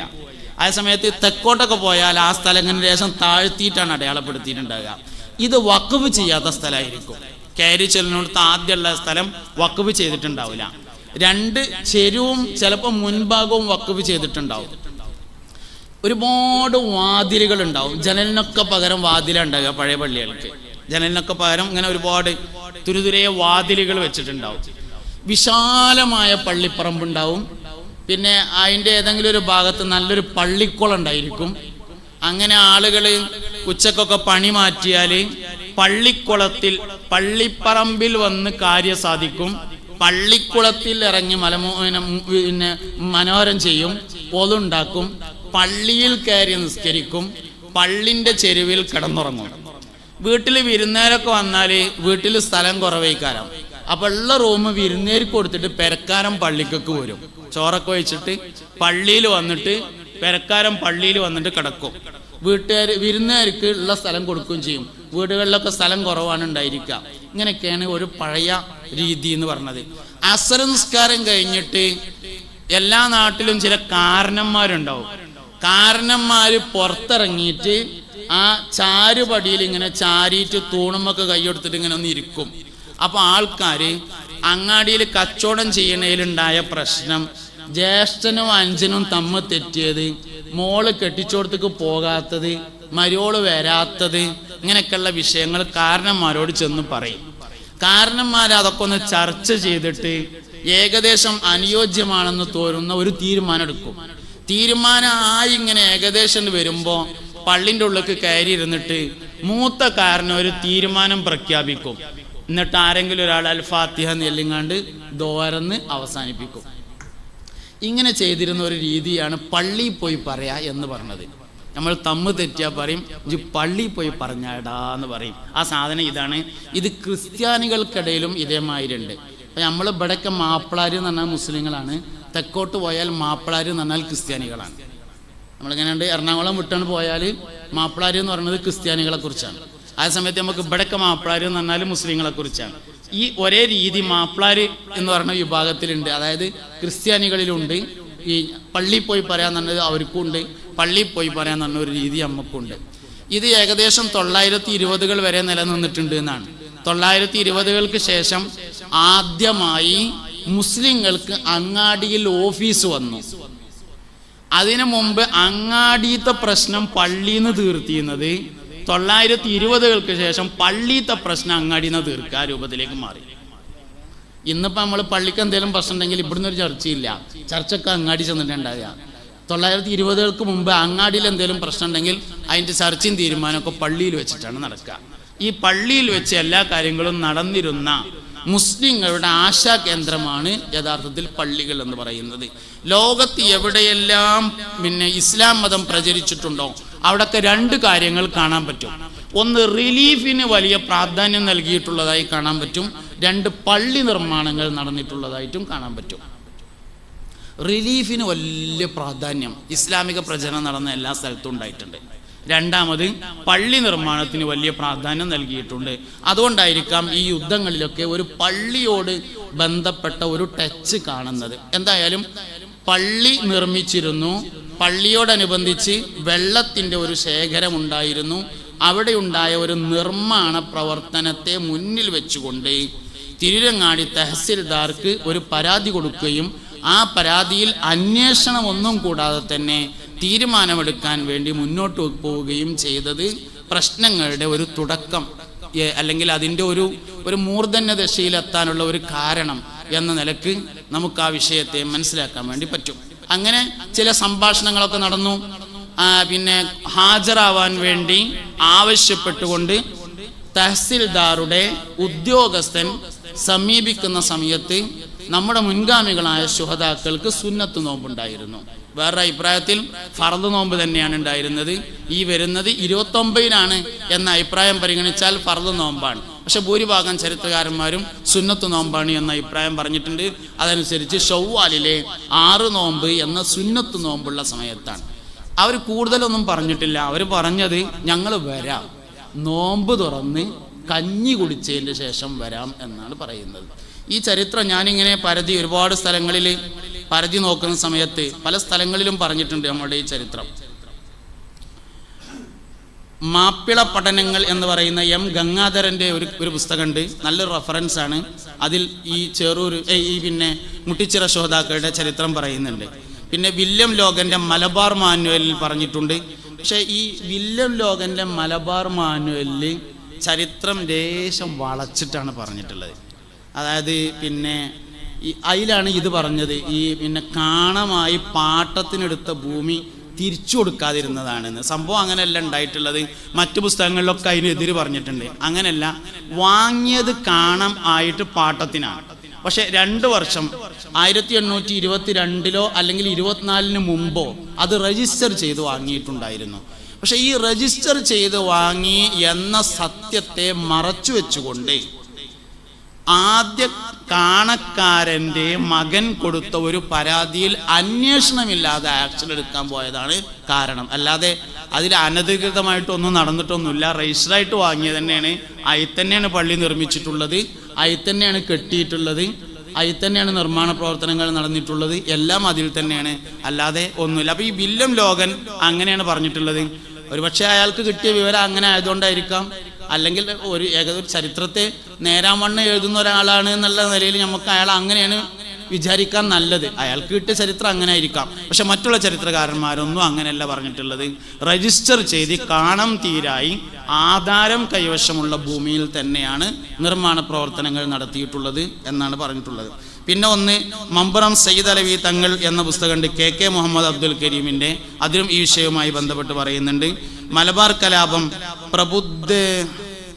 പ്രബുദ്ധത്തിനും രാജവാഴ്ചക്കുമെതിരെ എന്ന KN പണിക്കരുടെ ഒരു പുസ്തകമുണ്ട്. അതിൽ പറയുന്നുണ്ട്. മാപ്പിള മലബാർ എന്നൊരു പുസ്തകമുണ്ട്, ഡോക്ടർ ഹുസൈൻ രണ്ടത്താണിയുടെ. അതിൽ പറയുന്നുണ്ട്, മമ്പുറം തങ്ങൾ ജീവിതം ആത്മീയത പോരാട്ടം എന്ന അസാസ് ബുക്ക് പ്രസിദ്ധീകരിച്ച പുസ്തകമുണ്ട്. അതിലും ഈ വിഷയവുമായി ബന്ധപ്പെട്ട കാര്യങ്ങൾ പറഞ്ഞിട്ടുണ്ട്. ചെറിയ അഭിപ്രായ വ്യത്യാസങ്ങൾ മാത്രമേ ചരിത്രത്തിലുള്ളൂ. എന്നാലും ഭൂരിഭാഗം ആൾക്കാരും ഒരേ ലൈനിലാണ് ചരിത്രം കൊണ്ടുപോകുന്നത്. അപ്പോൾ ഈ പള്ളിയുമായി ബന്ധപ്പെട്ട് അവിടുത്തെ നിർമ്മാണ പ്രവർത്തനമായി ഉണ്ടായ ഒരു പരാതിയിൽ ഹാജരാവാൻ പറയുന്നു. ഹാജരാവാൻ പറഞ്ഞത് സുന്നത്ത് നോമ്പുള്ള സമയമാണ്. ഹാജരാവാതിരിക്കാൻ ചില കാരണങ്ങളുണ്ട്. ഒന്നാമത്തെ കാരണം, ഹാജരായാൽ സാധാരണഗതിയിൽ നടക്കുക അറസ്റ്റ് ചെയ്യും. അറസ്റ്റ് ചെയ്താൽ ജയിലിലടക്കും, അവസാനം തൂക്കിക്കൊല്ലും. ഇതാണ് നടക്കുക. സാധാരണഗതിയിൽ അങ്ങനെയാണ് നടന്നു വരുന്നത്. അതൊരു കാരണമാണ്. രണ്ടാമത്തെ ഒരു കാരണമുള്ളത്, നോമ്പായതുകൊണ്ട് നടന്ന് നോമ്പ് നോറ്റ് അങ്ങോട്ട് പോകാനുള്ളൊരു വിഷമുണ്ട്. അപ്പം നോമ്പ് തുറന്ന് കഞ്ഞി കുടിച്ച് ആശ്വാസത്തിൽ വരാം എന്നാണ് യഥാർത്ഥത്തിൽ പറഞ്ഞിട്ടുള്ളത്. പക്ഷെ അവരതിന് സമ്മതിച്ചില്ല. സമ്മതിക്കാതിരിക്കാൻ കാരണം എന്താ വെച്ചാൽ ഓർക്ക് യുദ്ധം നടക്കുകയാണ് വേണ്ടത്. അതിനാണ് സമ്മതിക്കാതിരിക്കാൻ കാരണം. അവർക്ക് യുദ്ധം നടക്കുകയായിരുന്നു യഥാർത്ഥത്തിൽ വേണ്ടിയിരുന്നത്. അപ്പോൾ പിന്നെ അത് വെല്ലുവിളികളായി. അങ്ങനെ നമ്മുടെ മുൻഗാമികളായ ആളുകൾ എന്തായാലും മരിക്കും എന്ന് ഉറപ്പാണ്. കാരണം പിടിച്ചു കൊണ്ടുപോയാൽ ജയിലിലടക്കുക, വിചാരണ നടക്കുക, വിചാരണ ഓൽക്ക് അനുകൂലമാക്കുക, തൂക്കിക്കൊല്ല. ഇതാണ് നടക്കാൻ പോണത്. എന്തായാലും മരിക്കുമല്ലോ. എന്തായാലും മരിക്കുകയാണെങ്കിൽ അത് ആത്മാഭിമാനത്തോടുകൂടി രാജ്യത്തിന് വേണ്ടി, വിശ്വാസത്തിന് വേണ്ടി, പള്ളിക്ക് വേണ്ടി പൊരുതി മരിക്കാമെന്ന് തീരുമാനിച്ചു. ആ കാലത്തുണ്ടായിരുന്ന സ്ത്രീകൾ അതിന് വലിയ പിന്തുണ നൽകി. രാത്രി സമയങ്ങളിലൊക്കെ ഈ മുട്ടിച്ചിറ, ഈ പള്ളി നിൽക്കുന്ന ഈ സ്ഥലം വള്ളികൾ നിറഞ്ഞ ഒരു കാടായിരുന്നു എന്നാണ് പുസ്തകങ്ങളിൽ കാണുന്നത്. ഇപ്പോൾ ഈ പള്ളി നിൽക്കുന്ന സ്ഥലം, ഈ പ്രശ്നം ഉണ്ടാകുന്ന പള്ളി ഇതല്ല, അത് വേറെ പള്ളിയാണ്. ഇവിടെ അന്ന് വള്ളികൾ നിറഞ്ഞു നിൽക്കുന്ന ഒരു കാടായിരുന്നു. അവിടെ ഒരു പള്ളിയുണ്ട്. ഈ പള്ളിയിലായിരുന്നു ആളുകൾ അഭയം തേടിയിരുന്നത്. രാത്രി സമയങ്ങളിൽ സ്ത്രീകൾ ഭക്ഷണം പാചകം ചെയ്ത് തട്ടത്തിൻ്റെ മറയത്ത് പിടിച്ചുകൊണ്ട് ഇവിടെ താമസിക്കുന്ന ആളുകൾക്ക് ഭക്ഷണം കൊണ്ടുവന്ന് കൊടുക്കുകയും നോമ്പ് തുറക്കുക, അത്താഴം കഴിക്കുക തുടങ്ങിയ കാര്യങ്ങളൊക്കെ ചെയ്യുകയും ചെയ്തിരുന്നു. ആണുങ്ങൾക്ക് മാത്രമല്ല അക്കാലത്ത് ധൈര്യം ഉണ്ടായിരുന്നത്, പെണ്ണുങ്ങൾക്കും നല്ലോണം ധൈര്യം ഉണ്ടായിരുന്നു എന്ന് മനസ്സിലാകുന്നുണ്ട്. ഏതായാലും സ്ത്രീകൾ അങ്ങനെയുള്ള കാര്യങ്ങളൊക്കെ ചെയ്തിരുന്നു. അതുകൊണ്ട് സ്ത്രീകൾ കൂടി ഇതിൽ ഒരു നിലക്ക് പങ്ക് ചേർന്നിട്ടുണ്ട് എന്ന് കാണാൻ പറ്റും. ഇസ്ലാമിലെ എല്ലാ യുദ്ധങ്ങളിലും സ്ത്രീകളുടെ പങ്ക് കാണാൻ വേണ്ടി പറ്റും. ഈ യുദ്ധത്തിലും സ്ത്രീകളുടെ പങ്കിനെ കാണാൻ വേണ്ടി പറ്റും. അങ്ങനെ ഈ പള്ളിയിൽ ഈ നിൽക്കുന്ന വള്ളികൾ നിറഞ്ഞു നിൽക്കുന്ന ഈ പള്ളിയിലായിരുന്നു യോദ്ധാക്കളായ ആളുകൾ തമ്പടിച്ചിട്ടുണ്ടായിരുന്നത്. അങ്ങനെ അവർക്ക് ഭക്ഷണം കൊണ്ടു നിൽക്കും, നോമ്പനുഷ്ഠിക്കും, ആ നോമ്പ് വെൽക്കും, നോമ്പ് തുറക്കും, അങ്ങനെയുള്ള കാര്യങ്ങളൊക്കെ ചെയ്ത് ഇവരോട് യുദ്ധത്തിന് വേണ്ടി 40 പട്ടാളക്കാരാണ് വന്നത് എന്നാണ് താരീഖിൽ കാണുന്നത്. ഒരു പട്ടാള കമാൻഡറുടെ പേരുകളൊന്നും ഞാൻ മനഃപൂർവ്വം ഉദ്ധരിക്കാതിരിക്കുകയാണ്. അത് നമുക്ക് പിന്നെ ഫദീലത്ത് കിട്ടുന്ന പേരൊന്നുമല്ലല്ലോ. ഏത് പേര്? ഈ പിന്നെ ജമ്മിയുടെ പേരും അങ്ങനത്തെ പേരൊന്നും ഇപ്പോൾ പിന്നെ നിങ്ങൾക്ക് അറിയണതാണ്. പിന്നെ നമ്മുടെ ഒരു അനുസ്മരണം പറയുമ്പോൾ അതിൻ്റെ ഒരു രൂപത്തിൽ അങ്ങനെ പറയണമല്ലോ എന്ന് എഴുതിയിട്ട് പറയേണ്ട പേരുണ്ട്, ശ്രോതാക്കളുടെ പേരാണ്. അത് ഞാൻ ലാസ്റ്റ് പറയുകയും ചെയ്യാം. മറ്റൊന്നും നമ്മൾ അങ്ങനെ പറയേണ്ട ഒരു പേരല്ല. നമ്മൾ ഈ ഓമാനൂർ ശ്രോതാക്കളെ മൗലൂദ് ഓതുമ്പോൾ അതിൽ ചില പേര് വരും. അപ്പം നമുക്ക് കേൾക്കുമ്പോൾ ഒരു അസ്വസ്ഥത തോന്നും. എന്ന മാതിരി നമ്മൾ പ്രത്യേകിച്ച് പള്ളിയിൽ വെച്ച് നടക്കാവുമ്പോൾ ആ പേരൊന്നും നമ്മളങ്ങനെ പറയേണ്ടതല്ല. എന്തായാലും പിന്നെ തഹസിൽദാറുടെ ആവശ്യപ്രകാരം ജില്ലാ കലക്ടർ ഓർഡർ ഇടുന്നതിനനുസരിച്ച് 40 പട്ടാളക്കാരടങ്ങിയ ഒരു ബറ്റാലിയനാണ് വന്നത്. അവരുടെ അടുത്ത് എല്ലാവിധ സൗകര്യങ്ങളുണ്ടായിരുന്നു. അവർ ആദ്യഘട്ടത്തിൽ ഒരു മധ്യസ്ഥ ശ്രമം നടത്തി എന്ന് പറയപ്പെടുന്നുണ്ട്. പക്ഷെ ഓലെ മധ്യസ്ഥ ശ്രമത്തിൽ ഒരു ദുരൂഹത ഉണ്ട്. മദ്യം പറഞ്ഞങ്ങാണ്ട് കൊണ്ടുപോയിട്ട് ചെയ്യാൻ പോണത് ഈ പണി തന്നെയാണ്. അറസ്റ്റ് ചെയ്യും, കൊണ്ടുപോകും, വിചാരണ ചെയ്യും, തൂക്കിക്കൊല്ലും. ഇതാണ് അല്ലെങ്കിൽ നാട് കടത്തും. ഇതാണ് സാധാരണഗതിയിൽ ചെയ്യാൻ പോണത്. അപ്പൊ മധ്യസ്ഥത എന്ന് പറയുന്നത് യോദ്ധാക്കൾക്കറിയാം ആ മധ്യസ്ഥത തൽക്കാലം ഇവിടെ നിന്നുകൊണ്ട് ഇറങ്ങിക്കിട്ടാനാണ്, അല്ലാതെ കഴിച്ചിലാകാനുള്ളതല്ല എന്ന്. അതുകൊണ്ട് കൂടിയാണ് അവർ ഇറങ്ങാതിരിക്കുന്നത്. അപ്പൊ അവർ പറഞ്ഞു ഞങ്ങൾ നോമ്പറന്നതിന് ശേഷം വരാം, കഞ്ഞി കുടിച്ചതിന് ശേഷം വരാം, സംസാരിക്കാം എന്നൊക്കെ പറഞ്ഞെങ്കിലും അതിന് തയ്യാറായില്ല. തയ്യാറാവാതെ വന്നപ്പോൾ പിന്നീട് ആദ്യം ഒരു കൊലപാതകം നടന്നു, പിന്നീട് ഒന്നുകൂടെ നടന്നു, പിന്നീട് എല്ലാ ആളുകളെയും കൊല ചെയ്യുകയുമാണ് യഥാർത്ഥത്തിൽ ചെയ്തിട്ടുള്ളത്. പട്ടാളക്കാർ ഒന്നിച്ച് പള്ളിയിലേക്ക് കയറുകയും അങ്ങനെ അവരെ കൊല ചെയ്യുകയും ചെയ്തിട്ടുണ്ട്.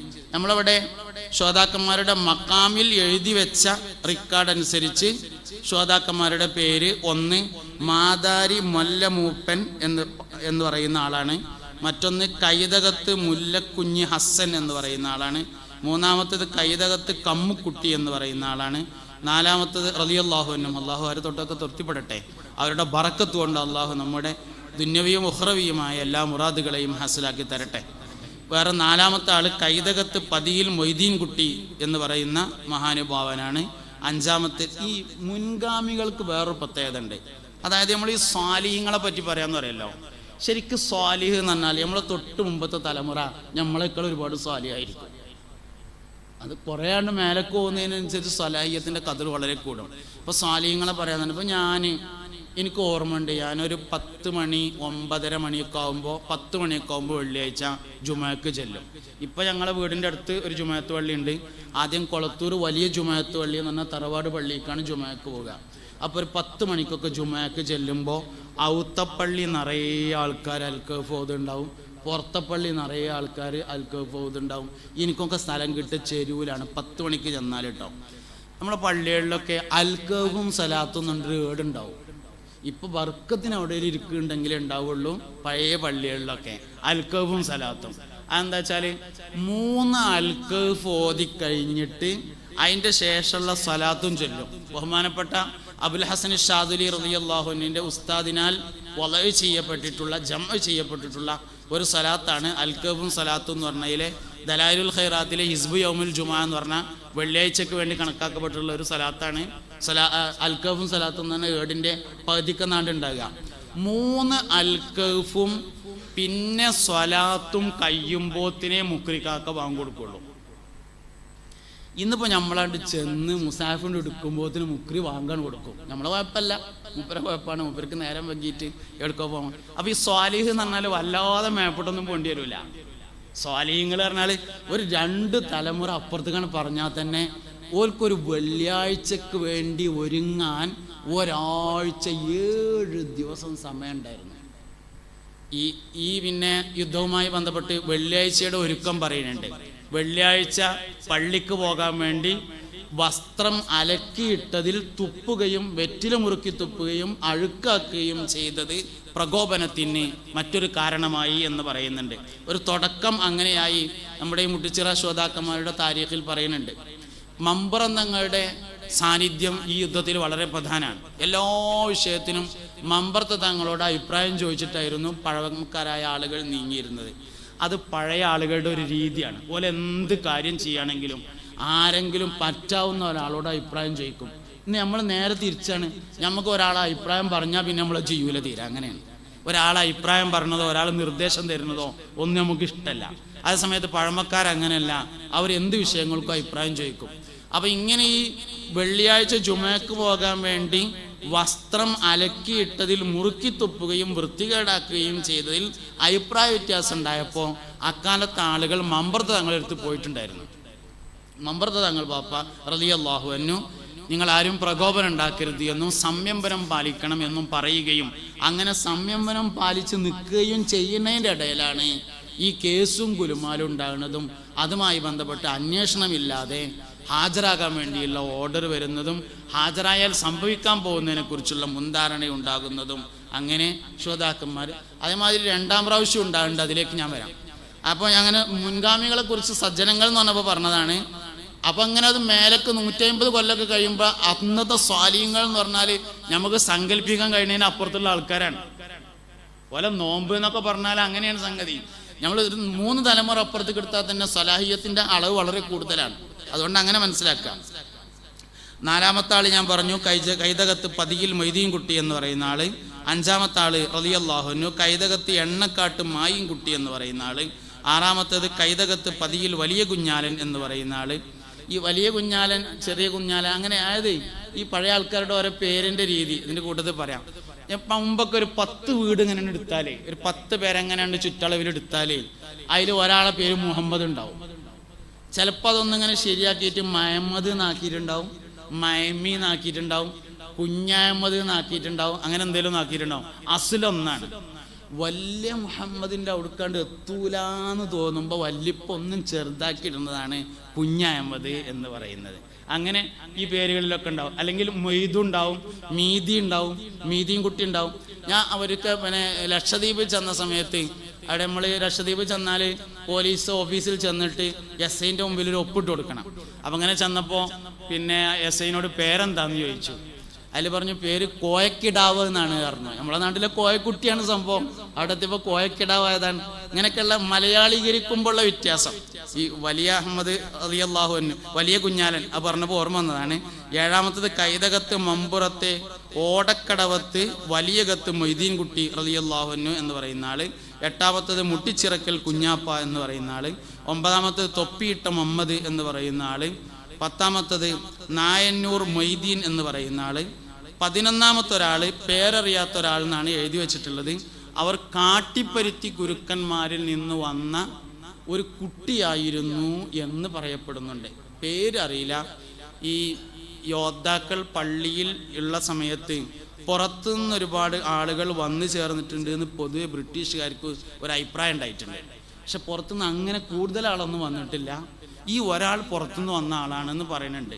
കാട്ടിപ്പരുത്തി ഗുരുക്കന്മാരിൽപ്പെട്ട അവർ നൽകിയ പരിശീലനങ്ങൾ യുദ്ധത്തിന് കുറേ ഉപകാരം ചെയ്തിട്ടുണ്ട്. ഒരു ചെറുപ്പക്കാരനായ ഒരു കുട്ടിയായിരുന്നു, അതുകൊണ്ടാണ് പേരറിയാതെ പോയത് എന്നതാണ്. എന്തായാലും ശുഹദാക്കന്മാരുടെ കൂട്ടത്തിൽ അദ്ദേഹം ഉൾപ്പെട്ടിട്ടുണ്ട്. ഇങ്ങനെ 11 ആളുകൾ ഈ യുദ്ധം കഴിഞ്ഞപ്പോൾ ഷഹീദായപ്പോൾ ഈ ബ്രിട്ടീഷുകാർക്കറിയാം ഇവരുടെ ജനാസ ആളുകൾക്ക് എത്തിപ്പിടിക്കാൻ പറ്റാത്ത സ്ഥലത്തേക്ക് മാറ്റിയില്ലെങ്കിൽ അതുമായി ബന്ധപ്പെട്ട് വലിയൊരു സമൂഹം ഉയർത്തെഴുന്നേൽക്കുമെന്ന്. ഇപ്പം നമ്മൾ പല മരണങ്ങളും പരിശോധിച്ചാൽ കാണാൻ പറ്റും. ചില ആളുകളൊക്കെ മരണപ്പെട്ടതിന് ശേഷം കടലിൽ കെട്ടി തൂക്കുന്നുണ്ട്. നമുക്ക് ഇങ്ങനെ പേര് ഞാൻ പറയണില്ല. വലിയ വലിയ മരണങ്ങളൊക്കെ പരിശോധിച്ചാൽ കപ്പലിൽ കൊണ്ടുപോകുന്നു, മയ്യത്ത് എവിടെ മറവ് ചെയ്തതെന്ന് അറിയില്ല, അങ്ങനെയൊക്കെ ഉണ്ട്. അതായത് ജനാസ മറവ് ചെയ്താൽ അതുമായി ബന്ധപ്പെട്ട് വലിയൊരു സമൂഹം പിന്നീട് ഉയർത്തെഴുന്നേൽക്കുമെന്ന് ബ്രിട്ടീഷുകാർക്ക് അറിയാവുന്നത് കൊണ്ട് മൃഗങ്ങളെ മറവ് ചെയ്യുക കൂടി ചെയ്യുന്ന ഒരു കല്ലുവെട്ട് കുഴിയിലാണ് ഇവരെ ആദ്യം മറവ് ചെയ്തത് എന്നാണ് താരീഖിലുള്ളത്. പിന്നീട് അപ്പോൾ ഇങ്ങനെ ഉണ്ടായ സമയത്ത് മമ്പറത്ത് തങ്ങൾ എത്തിയെന്നിട്ട് വീണ്ടും അഭിപ്രായം ചോദിച്ചു. അപ്പോൾ മമ്പറത്ത് തങ്ങൾ രാത്രിയിൽ അവരവിടെ നിന്നെടുത്ത് ഈ പള്ളിയുടെ പരിസരത്ത് മറവ് ചെയ്യണമെന്ന് നിർദ്ദേശിച്ചു. ആദ്യമൊക്കെ ചെന്ന സമയത്ത് യുദ്ധത്തിന് നിരുത്സാഹപ്പെടുത്തുകയാണ് ചെയ്തിട്ടുണ്ടായിരുന്നത്. ഇങ്ങനെ ഉണ്ടായ സമയത്ത് മമ്പുറത്ത് തങ്ങൾ വാപ്പ അതെന്തായാലും മയ്യത്ത് അവിടെ നിന്ന് എടുത്തിട്ട് വേറെ കൊണ്ടുപോയി മറവ് ചെയ്യണം. 2000 ആളുകളാണ് അന്ന് ആ ഓപ്പറേഷനിൽ പങ്കെടുത്തതെന്നാണ്. രാത്രിയിൽ ബ്രിട്ടീഷുകാർ അറിഞ്ഞിട്ടുണ്ടായിരുന്നു, പക്ഷെ അവർക്കൊന്നും ചെയ്യാൻ നിർവാഹമുണ്ടായിരുന്നില്ല. 2000 ആളുകൾ പങ്കെടുത്തുകൊണ്ടാണ് ശുഹദാക്കന്മാർ അവിടുന്ന് എടുത്തിട്ട് ഒരേ ഖബറിലാണ് എല്ലാവരെയും മറവ് ചെയ്യുകയും ഒറ്റ മീസാൻ കല്ലാണ് സ്ഥാപിക്കുകയും ചെയ്തിട്ടുള്ളത് എന്ന് ചരിത്ര ഗ്രന്ഥങ്ങളിൽ കാണുന്നുണ്ട്. അങ്ങനെ ഈ പള്ളിയുടെ പരിസരത്ത് അവരെ കൊണ്ടുവന്ന് മറവ് ചെയ്തു. അവരുടെ ശത്രുക്കളുടെ വശത്ത് നിന്ന് 2 ആളുകളായിരുന്നു മരണപ്പെട്ടത്. ആ 2 ആളുകളെ ബ്രിട്ടീഷുകാർ തന്നെ കൊണ്ടുപോയിട്ട് അവർ തന്നെ മറവ് ചെയ്യുകയുമാണ് ചെയ്തിട്ടുള്ളത്. ഈ മയ്യത്ത് അവർ ഈ പിന്നെ കല്ലുവെട്ട് കുഴിയിൽ മറവ് ചെയ്യുമ്പോൾ സ്ഥിരമായിട്ട് അവിടെ വെക്കാനുള്ള തീരുമാനം അല്ല ഉള്ളത്. കുറച്ചുകാലം അവിടെ വെക്കുക, കാവൽ നിൽക്കുക, എല്ലാവരും പിന്തിരിഞ്ഞതിന് ശേഷം അവിടെ നിന്ന് എടുത്തു കൊണ്ടുപോകാൻ തീരുമാനം ഉണ്ടായിരുന്നു. അതിൻ്റെ മുമ്പ് തന്നെ മുസ്ലിങ്ങൾ അത് അവിടെ നിന്ന് കൊണ്ടുവന്നിട്ട് ഈ പള്ളിയുടെ പരിസരത്ത് മറവ് ചെയ്യുക കൂടി ചെയ്തു. അങ്ങനെ എല്ലാവരും കൂടി ഒന്നിച്ച് മറവ് ചെയ്യുക. രാത്രിയാണ് ചെയ്യുന്നത്, നേരം വെക്കുമ്പോഴതിന് കയ്യും വേണം. അങ്ങനെ ഒന്നിച്ച് മറവ് ചെയ്യുകയും ഒറ്റ മീസാൻ കല്ല് സ്ഥാപിക്കുകയും ചെയ്തിട്ട് അവർ ഈ പള്ളിയുടെ പരിസരത്ത് എത്തിച്ചേർന്നു. അവർ ഈ പള്ളിയുടെ പരിസരത്ത് അന്ത്യവിശ്രമം കൊള്ളുകയും ചെയ്യുകയാണ്. അപ്പം നമ്മളിങ്ങനെ രണ്ടാമത്തെ ഒരു ഭാഗം എന്ന് പറയുന്നത് ശുഹദാക്കളുടെ താരീഖാണ്. ഇനി അനുസ്മരണത്തിലെ മൂന്നാമത്തെ ഒരു ഭാഗം ഇതിലെ ഗുണപാഠങ്ങളാണ്. ഗുണപാഠം എന്ന് പറഞ്ഞത് പഴമക്കാരും പുതിയ നമ്മളെ തലമുറയും തമ്മിലുള്ള വലിയൊരു വ്യത്യാസം. മനുഷ്യൻ്റെ ധൈര്യം ഇല്ലാതെയാക്കുന്നത് രണ്ട് കാര്യങ്ങളാണ്. ഒന്ന് ഹുബ്ബുദ്ദുന്യ വ കറാഹിയത്തുൽ മൗത്ത്. രണ്ട് കാര്യങ്ങളാണ് മുസ്തഫ നബി സല്ലല്ലാഹു അലൈഹി വസല്ലമ തങ്ങൾ പറഞ്ഞിട്ടുള്ള രണ്ട് കാര്യങ്ങൾ. ഒന്ന് ഹുബ്ബുദ്ദുന്യ, ദുനിയാവിനോടുള്ള സ്നേഹവും, കറാഹിയത്തുൽ മൗത്ത്, മരണത്തോടുള്ള വെറുപ്പും പിടികൂടിയാൽ മനുഷ്യൻ്റെ എല്ലാ ധൈര്യവും ചോർന്നു പോകും. നമുക്ക് ധൈര്യക്കുറവ് ഉണ്ട് എന്ന് ഞാൻ പറഞ്ഞില്ല, ഉണ്ടെങ്കിൽ അതിൻ്റെ കാരണം ഈ രണ്ടെണ്ണമാണ്. ഓൽക്ക് ധൈര്യം ഉണ്ടായതിൻ്റെ കാരണം ഈ രണ്ടെണ്ണം ഇല്ല എന്നുള്ളതാണ്. ഒന്ന്, ദുന്യാവിനോട് പ്രത്യേകിച്ച് ആഗ്രഹങ്ങളൊന്നുമില്ല. ഈ ദുന്യാവ് ഇല്ലാതിരിക്കലും ദുന്യാവിനോട് ആഗ്രഹം ഇല്ലാതിരിക്കലും രണ്ടാണ് കേട്ടോ. ദുന്യാവ് ഉണ്ടാകുന്നതിന് കുഴപ്പമൊന്നുമില്ല. ഇപ്പോൾ മുഹ്യിദ്ദീൻ ഷേഖ് റളിയല്ലാഹു അൻഹു വലിയ പൈസക്കാരനായിരുന്നല്ലോ. 1000 കൊല്ലങ്ങൾക്ക് മുമ്പാണ് ഷേഖ് ജീലാനി റളിയല്ലാഹു അൻഹു ജീവിക്കുന്നത്. അക്കാലത്ത് മഹാനവറുകൾക്ക് സ്വന്തമായി കപ്പലുണ്ടായിരുന്നു. 1000 കൊല്ലങ്ങൾക്ക് മുമ്പ് സ്വന്തമായിട്ട് കപ്പലുള്ള വലിയ പൈസക്കാരനാണ്, വലിയ ബിസിനസ്സുകാരനാണ്. പൈസക്കല്ല കുഴപ്പം, പൈസയുമായി ബന്ധപ്പെട്ട കൽബിനാണ് പ്രശ്നം. മുൻഗാമികൾക്ക് പൈസ ഉണ്ടായിരുന്നില്ല എന്നല്ല, പൈസ അന്നത്തെ സാഹചര്യത്തിനനുസരിച്ചൊക്കെ ഉണ്ടായിട്ടുണ്ട്. ഇല്ലാത്തവരുണ്ട്, ഉള്ളവരുണ്ട്. അന്നത്തെ സാഹചര്യത്തിനനുസരിച്ച് സമ്പന്നരുണ്ട്, സാധാരണക്കാരുണ്ട്, പാവങ്ങളുണ്ട്, എല്ലാവരും ഉണ്ട്. എല്ലാവരും പാവങ്ങളാവുമ്പോൾ അതിലെ സമ്പന്നൻ എന്ന് പറഞ്ഞാൽ ചെറിയ തോതിലുള്ള വർധനവാണ് ഉണ്ടായിരിക്കുക. അപ്പം അതുകൊണ്ട് അങ്ങനെയുള്ള സമ്പന്നരൊക്കെ അക്കാലത്ത് അതിൻ്റെ ഒന്ന് രേഷം കണ്ടിരിക്കാനാണ് സംഘാടകർ പറയുന്നത്. ഒന്നും കണ്ട് രേഷുവിൻ്റെ അടുത്തേക്ക് ഇരുന്നാൽ ഞാനൊന്നും നേരമില്ല, എന്നാലും കൂടിയിട്ട്. അപ്പോൾ പിന്നെ രണ്ട് പ്രധാനപ്പെട്ട ഗുണപാഠങ്ങൾ ഈ വിഷയത്തിൽ നിന്ന് പഠിക്കാം. ഒന്ന്, ഇവർ വലിയ ധൈര്യവാന്മാരായിരുന്നതിൻ്റെ കാരണം ഒന്ന് ഹുബ്ബുദ്ദുന്യ എന്ന് പറയുന്ന സാധനം ഇല്ല എന്നുള്ളതാണ്. ദുനിയാവില്ല എന്നല്ല കേട്ടോ, പൈസ ഇല്ല, സമ്പത്തില്ല എന്നല്ല അതിൻ്റെ അർത്ഥം. സമ്പത്തിനോട് ഇലാഖത്തുൽ ഖൽബ്, ഹൃദയത്തിൻ്റെ ബന്ധമില്ല. പൈസ ഉണ്ടാവാം, ഇല്ലാതിരിക്കാം. ഇപ്പോൾ ഉസ്മാൻ റളിയല്ലാഹു അൻഹു സാഹിദീങ്ങളുടെ നേതാവാണല്ലോ. ഉസ്മാൻ റളിയല്ലാഹു അൻഹു പൈസ ഇല്ലാത്ത ആളൊന്നും അല്ലല്ലോ. യുദ്ധത്തിന് പോകാൻ വേണ്ടി വയൽ പറഞ്ഞപ്പോൾ മഹാനവറുകൾ എഴുന്നേറ്റ് പറഞ്ഞത് 100 ഒട്ടകവും ആ ഒട്ടകങ്ങൾക്ക് ചുമക്കാൻ മാത്രമുള്ള ആയുധങ്ങളും ഞാനാണ് കൊടുത്തോളാം എന്നാണ്. 100 ഒട്ടകം എന്നൊക്കെ അന്ന് പറഞ്ഞാൽ അന്നത്തെ വലിയ സംഖ്യയാണ്. 100 ഒട്ടകം, 1 കോടി റുപ്യ ഞാനാണ്ട് കൊടുക്കാന്ന് പറഞ്ഞാൽ അവിടേക്ക് എത്തുമോ തോന്നിയില്ല എനിക്ക്. 1 കോടി റുപ്യാണ് തരാന്നൊക്കെ പറഞ്ഞാൽ അവിടേക്ക് എത്തൂല എന്നാണ് തോന്നുന്നത്. അതിനേക്കാളും വലിയ വർത്താനാണ് 100 ഒട്ടകവും അവകൾക്ക് ചുമക്കാൻ മാത്രമുള്ള ആയുധങ്ങളും ഞാൻ തരാം എന്ന് പറഞ്ഞത്. പൈസ ഇല്ലായി അല്ല, പൈസയുമായി ബന്ധപ്പെടുന്ന കൽബില്ല എന്നതാണ് സംഗതി. അപ്പോൾ ഒന്നതാണ്. രണ്ടാമത്തത് കറാഹിയത്തുൽ മൗത്താണ്. മരണത്തെ ആഗ്രഹിക്കാൻ പാടില്ല, അതേ സമയത്ത് മരണം ആഗ്രഹിക്കാവുന്ന അവസ്ഥ ഉണ്ടായിരിക്കണം. ഹലോ മനുഷ്യന്മാരെ, ഇത് കേൾക്കിട്ട എല്ലാവരും. അസ്രായേൽ ഇപ്പോൾ വന്നു എന്ന് വിചാരിച്ചോളി. അസ്രായേൽ വന്നിട്ട് അസ്സലാമു അലൈക്കും, ഞാൻ അസ്രായേലാണ് എന്ന് പറഞ്ഞു എന്ന് വിചാരിച്ചോളി. കുഴപ്പമൊന്നുമില്ലല്ലോ എന്ന് വിചാരിച്ചോളി. എന്നാൽ നമുക്ക് എന്താ പറയാൻ പറ്റുക? വലിയ വലിയ ആൾക്കാരൊക്കെ ആണെങ്കിൽ വഅലൈക്കും അസ്സലാം, ആയിക്കോട്ടെ, എന്താ കുഴപ്പം, ഞാനും നിങ്ങളെ കാത്തുക്ക് തന്നെയായിരുന്നു എന്നങ്ങനെ പറഞ്ഞ ആൾക്കാരുണ്ട്. ബിലാൽ മുഅദ്ദിൻ റളിയല്ലാഹു അൻഹു ഉദാഹരണം, ചിരിച്ചുകൊണ്ട് മരിച്ചു സയ്യിദുനാ ബിലാൽ റളിയല്ലാഹു അൻഹു. എല്ലാവരും മരിക്കുമ്പോൾ നിലവിളിക്കൊന്നുമില്ല, മരിക്കുമ്പോൾ ചിരിക്കുന്ന ആൾക്കാർ ധാരാളം ഉണ്ട്. അപ്പോൾ വെറുതെ സങ്കല്പിക്കട്ടോ, ഇന്നിപ്പോൾ അസ്രായേൽ വന്നിട്ട് നമ്മളോട് അസ്സലാമു അലൈക്കും, ഞാൻ അസ്രായേലാണ്, പോകല്ലേ എന്ന് ചോദിച്ചു എന്ന് വിചാരിക്കുക. ഒന്ന് സങ്കല്പിക്കുക, നാളെ ഈ സമയത്ത് ഞാൻ പോരാ, അങ്ങനെ അവസരം കിട്ടൂല, എന്നാലും വെറുതെ. പക്ഷെ അങ്ങനെ പറയാവുന്നൊരവസ്ഥയിൽ പോലും നമ്മളില്ല. വേണ്ട, ഇന്നിപ്പോൾ തിങ്കളാഴ്ച അല്ല, അടുത്ത തിങ്കളാഴ്ചക്ക് ഞാനൊക്കെ പറഞ്ഞൊക്കെ ഒന്ന് റെഡിയാക്കിയിട്ട് അങ്ങനെ നമ്മൾ അസ്രായേലിനോട് പറയാം, അതും റെഡിയില്ല. വേണ്ട, അടുത്ത മാസം, വേണ്ട, വലിയൊരു നാളാണ്ട് കഴിയട്ടെ എന്ന് പറയാനെങ്കിലും നമ്മൾ റെഡി ഉണ്ടോ എന്നുള്ളതല്ല. മുൻഗാമികൾക്കുള്ള വ്യത്യാസം അതാണ്. ഓർക്ക് മരിക്കാൻ ആഗ്രഹം അതുണ്ടാവാൻ പാടില്ല, അതേ സമയത്ത് മരിക്കാൻ ആഗ്രഹിക്കുന്ന അവസ്ഥ ഉണ്ടാകുന്നതിന് കുഴപ്പമില്ല. ചില ആൾക്കാർക്ക് ഉണ്ടാവും, ചില ആൾക്കാർക്ക് അതുണ്ടാവും, നമുക്കതില്ല എന്നുള്ള തന്നെയാണ് പ്രശ്നം. ഇതന്നെയാണ് ഓലും നമ്മളും തമ്മിലുള്ള വ്യത്യാസം. ഓല എന്തുകൊണ്ടും മുട്ടിച്ചിറ ശ്രോതാക്കളായി എന്നതിൻ്റെ ഉത്തരം അത് തന്നെയായിരുന്നു. ഇത് ഈ ചരിത്രം രേഖപ്പെടുത്തിയ ആൾക്കാരൊക്കെ എഴുതുകയും ചെയ്തിട്ടുണ്ട്. അവർക്കുണ്ടായിരുന്ന പ്രത്യേകത മരണത്തിന് ശേഷം ഒരു ജീവിതമുണ്ടെന്നും ആ ജീവിതത്തിൽ ശുഹദാക്കന്മാർക്ക് പ്രത്യേക പദവിയുണ്ടെന്നും വിശ്വസിക്കുന്നതിനാൽ വീട്ടിലേക്ക് മടങ്ങണം എന്നവർ ആഗ്രഹിക്കുന്നേയില്ല. നേരെ മറിച്ച് എതിരിടാൻ വരുന്നത് 40 തോക്കുധാരികളായ പട്ടാളക്കാരായിട്ട് കാര്യമില്ല, അവർ വീട്ടിലേക്ക് മടങ്ങണം എന്ന ആഗ്രഹത്തിലാണുള്ളത്.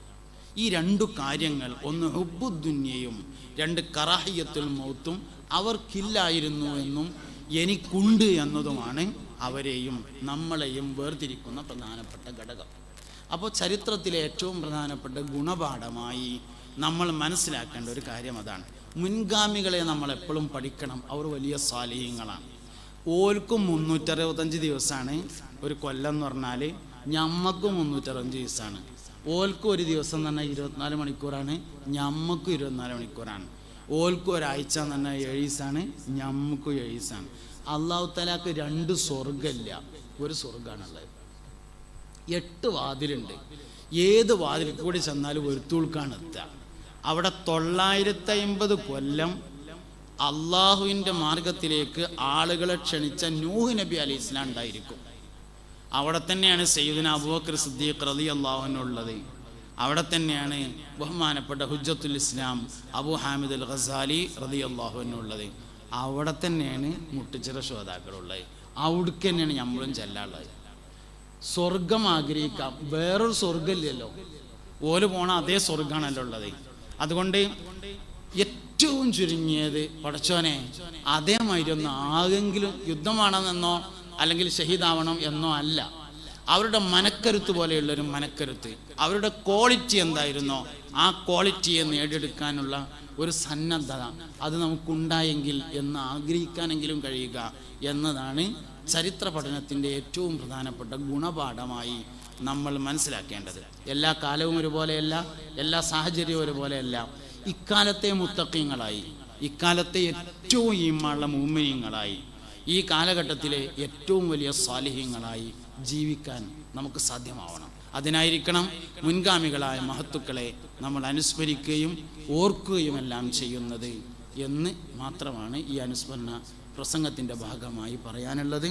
ദുആ ചെയ്യുന്നതിന് മുമ്പ് അൽഹംദുലില്ലാഹ് വളരെ നല്ല ഉറൂസും പരിപാടികളൊക്കെ ഈ മഹല്ലത്തിൽ നടന്നു വരാറുണ്ട്. പലപ്പോഴും ഉറൂസിൻ്റെ സമയത്ത് സിയാറത്തിന് വേണ്ടി ഞാൻ വന്നിട്ടുണ്ട്. ഇങ്ങനെ ഒരു പ്രസംഗ പരിപാടിയിൽ പങ്കെടുക്കുന്നത് ആദ്യമായിട്ടാണ്. ഒരുപാട് നേർച്ചകൾ ഇവിടെ വരും. പ്രധാനമായിട്ടും ഞാൻ മനസ്സിലാക്കുന്നത് പാരമ്പര്യമായി പത്തിരിയാണ് ഇവിടുത്തെ നേർച്ച എന്നാണ്. പുസ്തകങ്ങളിൽ അങ്ങനെ ഒരു 11 പത്തിരിയുടെയും 12 പത്തിരിയുടെയും കാര്യം പറയുന്നുണ്ട്. 11 പത്തിരികൾ കൊണ്ടുവരും, മമ്പർ തങ്ങളെയും കൂടി ഉൾപ്പെടുത്തിയിട്ട് 12 പത്തിരി കൊണ്ടുവരുന്ന ആൾക്കാരും പഴയ കാലത്തുണ്ടായിരുന്നു, പുതിയ കാലത്തും അത് ഉണ്ടായിരിക്കുമല്ലോ. പഴയതിൻ്റെ തുടർച്ചയാണല്ലോ പുതിയ കാലം എന്ന് പറഞ്ഞത്. ഇപ്പോൾ ഇവിടെ നമുക്ക് വളരെ മനോഹരമായ ദർസ് നടക്കുന്നുണ്ട്. ബാക്കി ഉസ്താദിനോട് നേരത്തെ സംസാരിച്ചിരുന്നു. 25,000 ഒരു കൊല്ലത്തേക്ക് ആവശ്യമായ അരി കിട്ടിയിട്ടുണ്ട്. നമുക്കൊരു 25 ചാക്ക് പഞ്ചസാര വേണം. ഞാൻ ഇവിടെ പിരിക്കണമൊന്നുമില്ല, വേണമെന്ന് നിങ്ങളോട് പറയാണ്. നാളെയും കൂടിയും പരിപാടി ഉണ്ട്. മനസ്സിലിങ്ങനെ ഓരോരുത്തർ അങ്ങനെയാണെങ്കിൽ ഇപ്പോൾ ഒരു ചാക്കാണ് കൊടുക്കായിരുന്നു എന്നൊരു 25 ആൾ കരുതിയിട്ട് പോകുമ്പോൾ അത് പറഞ്ഞ് ഏൽപ്പിച്ചു പോവുകയോ നാളെ പറയുകയൊക്കെ ചെയ്താൽ ആ കാര്യം കൂടി നമുക്കാണ് നടന്നു കിട്ടും. ഇതിൻ്റെ കൂടെ എല്ലാ നല്ല കാര്യങ്ങളും ഇങ്ങനെ ഒരു മുടക്കുമില്ലാതെ നടന്നു പോകണം. നമ്മളെ ഹയാത്ത് ഉണ്ടായിരിക്കണം അത്രയും കാലം. അല്ല നമുക്ക് പറയാൻ പറ്റുള്ളൂ. പിന്നെ കാലത്ത് വരുന്നവർക്ക് ഈ മഹത്തായ സന്ദേശങ്ങൾ കൈമാറാൻ നമുക്ക് സാധ്യമാവുകയും ചെയ്യണം. അതുകൊണ്ട് എല്ലാ നല്ല കാര്യങ്ങളിലും നിങ്ങളെല്ലാവരും മുൻപന്തിയിലുണ്ടായിരിക്കണം. നമ്മൾ ശുഹദാക്കളുടെ പിന്മുറക്കാരാണ് എന്ന ഒരു ആത്മാഭിമാനവും നമുക്കുണ്ടായിത്തീരണം. അള്ളാഹു റബ്ബുൽ ഇസ്സത്ത് നമ്മളെല്ലാവരെയും സാലിഹീങ്ങളിൽ ചേർക്കട്ടെ. ശുഹദാക്കളുടെ മദദ് ഫൈലാനിനെ അള്ളാഹു നമ്മളിലേക്ക് വർഷിപ്പിക്കട്ടെ.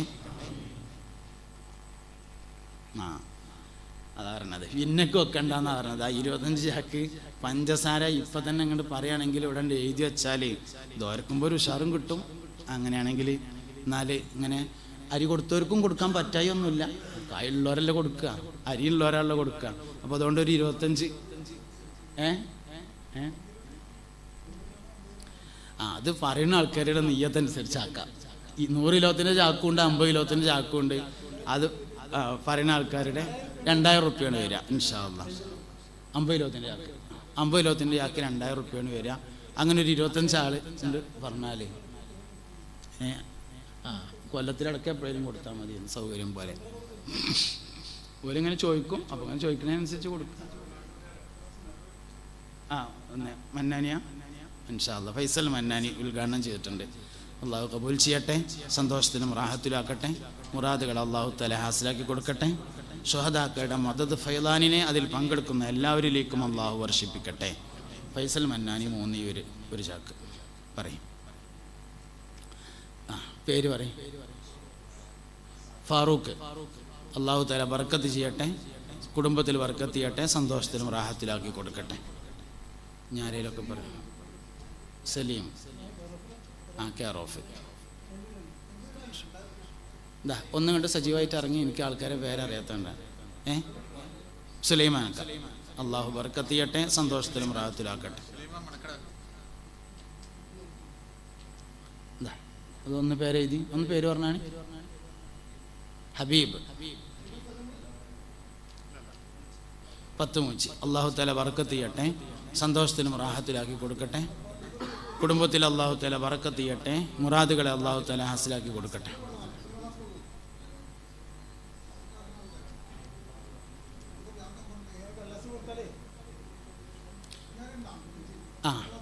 കൈ ഒന്നിക്കുന്നവർക്ക് കടലാസിന് കൊടുത്താൽ ഒരു നമ്പറിൻ്റെ എഴുതി തരും. പേര് നമ്പർ ഇബ്രാഹിം കുട്ടിയാക്കാം. ഇൻഷാ അല്ലാഹ് അള്ളാഹു തആല ബർക്കത്ത് ചെയ്യട്ടെ, സന്തോഷത്തിലും സലാമത്തിലും ആക്കട്ടെ. കുടുംബത്തിൽ അള്ളാഹു ഖൈറും റഹ്മത്തും ആഫിയത്തും സിഹത്തും സലാമത്തും നൽകി അനുഗ്രഹിക്കട്ടെ. ആമീന ബിറഹ്മതിക യാ അർഹമർ റഹീമീൻ. ഞാൻ പറയും റഫീഖ്. അള്ളാഹു തആല സ്വീകരിക്കട്ടെ, അള്ളാഹു ഖൈറിലും ബർക്കത്തിലും സിഹത്തിലും സലാമത്തിലും ആക്കി കൊടുക്കട്ടെ. ആമീൻ ബിറഹ്മതിക യാ അർഹമർ റഹീമീൻ. ഞാരിലൊക്കെ ഉണ്ടെങ്കിൽ പറഞ്ഞു കേട്ടോ, എനിക്ക് പിരിക്കാൻ അറിയില്ലേ, ആളെ മനസ്സിലാക്കരുതേ.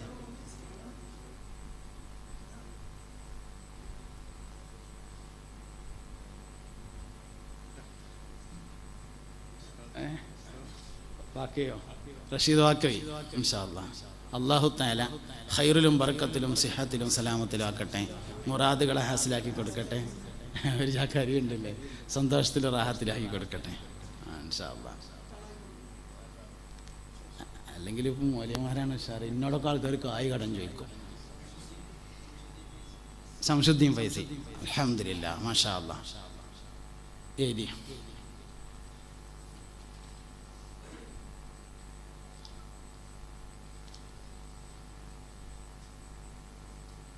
ശ്രോതാക്കളുടെ പേരിൽ ഒരു ഫാത്തിഹ എല്ലാവരും ഓതി. അൽ ഫാത്തിഹ.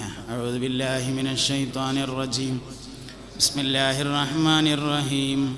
അൽഹംദുലില്ലാഹി റബ്ബിൽ ആലമീൻ അർറഹ്മാനിർ റഹീം മാലികി യൗമിദ്ദീൻ ഇയ്യാക നഅ്ബുദു വ ഇയ്യാക നസ്തഈൻ ഇഹ്ദിനസ് സിറാത്തൽ മുസ്തഖീം സിറാത്തൽ ലദീന അൻഅംത അലൈഹിം ഗൈറിൽ മഗ്ദൂബി അലൈഹിം വലദ്ദാല്ലീൻ. ആമീൻ. പറയ് 25 ആയിട്ടില്ല. ഒന്നിങ്ങനെ അവിടെയൊക്കെ ഒന്ന് കുറച്ചിങ്ങനെ ഒന്ന് അവിടെ കാര്യമൊക്കെ ഉണ്ടാവും. അരി കൊടുത്തവർക്ക് തന്നെ പഞ്ചസാരയും കൊടുക്കാം, പരിസര മഹല്ലത്തു നിന്ന് വന്നവർക്കും കൊടുക്കാം.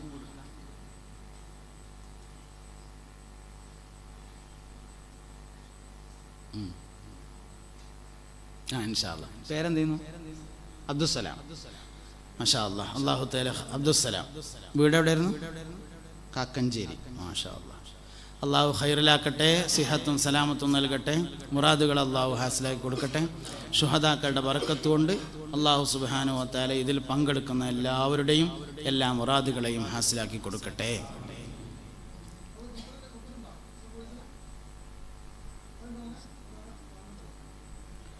ഒരു സ്ലിപ്പിൽ എഴുതിക്കോളും ഇൻഷാ അല്ലാഹ്.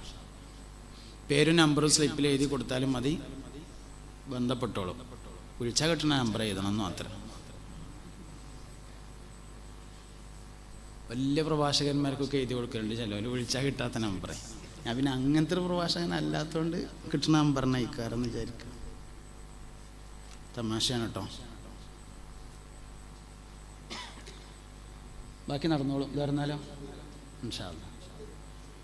ബാക്കി കൂടി നടക്കണം കേട്ടോ, ദ്വാരക്കാൻ ഇൻഷാ അല്ലാഹ്. മുഹമ്മദ് ഫബിൻ. അയ്യോ മാഷാ അല്ലാഹ്. അള്ളാഹു സ്വാലിഹീങ്ങളിൽ ചേർക്കട്ടെ, സന്തോഷത്തിലും റാഹത്തിലും ആക്കട്ടെ, കുടുംബത്തിന് ബറക്കത്ത് ചെയ്യട്ടെ, മാതാപിതാക്കൾ ഖൈറും സിഹത്തും സലാമത്തും നൽകട്ടെ. ആമീൻ ബിറഹ്മതിക യാ അർഹമർ റഹീം. ഇല്യാസിൻ്റെ മകനാണെന്ന്.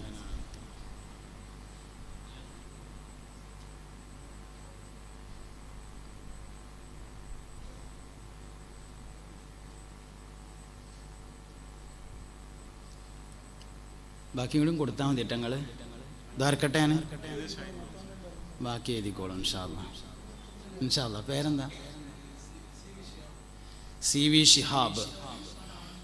മാഷാ അല്ലാ. അല്ലാഹു സുബ്ഹാനഹു വ തആല ഖബർ സ്വർഗമാക്കി കൊടുക്കട്ടെ. ബദരീങ്ങളുടെ ബറക്കത്ത് കൊണ്ട് അല്ലാഹു സുബ്ഹാനഹു വ തആല ശുഹദാക്കളുടെ ബറക്കത്ത് കൊണ്ട് ഖബറിൽ എന്തെങ്കിലും പ്രയാസം ഉണ്ടെങ്കിൽ അല്ലാഹു തആല തീർത്തു കൊടുക്കട്ടെ.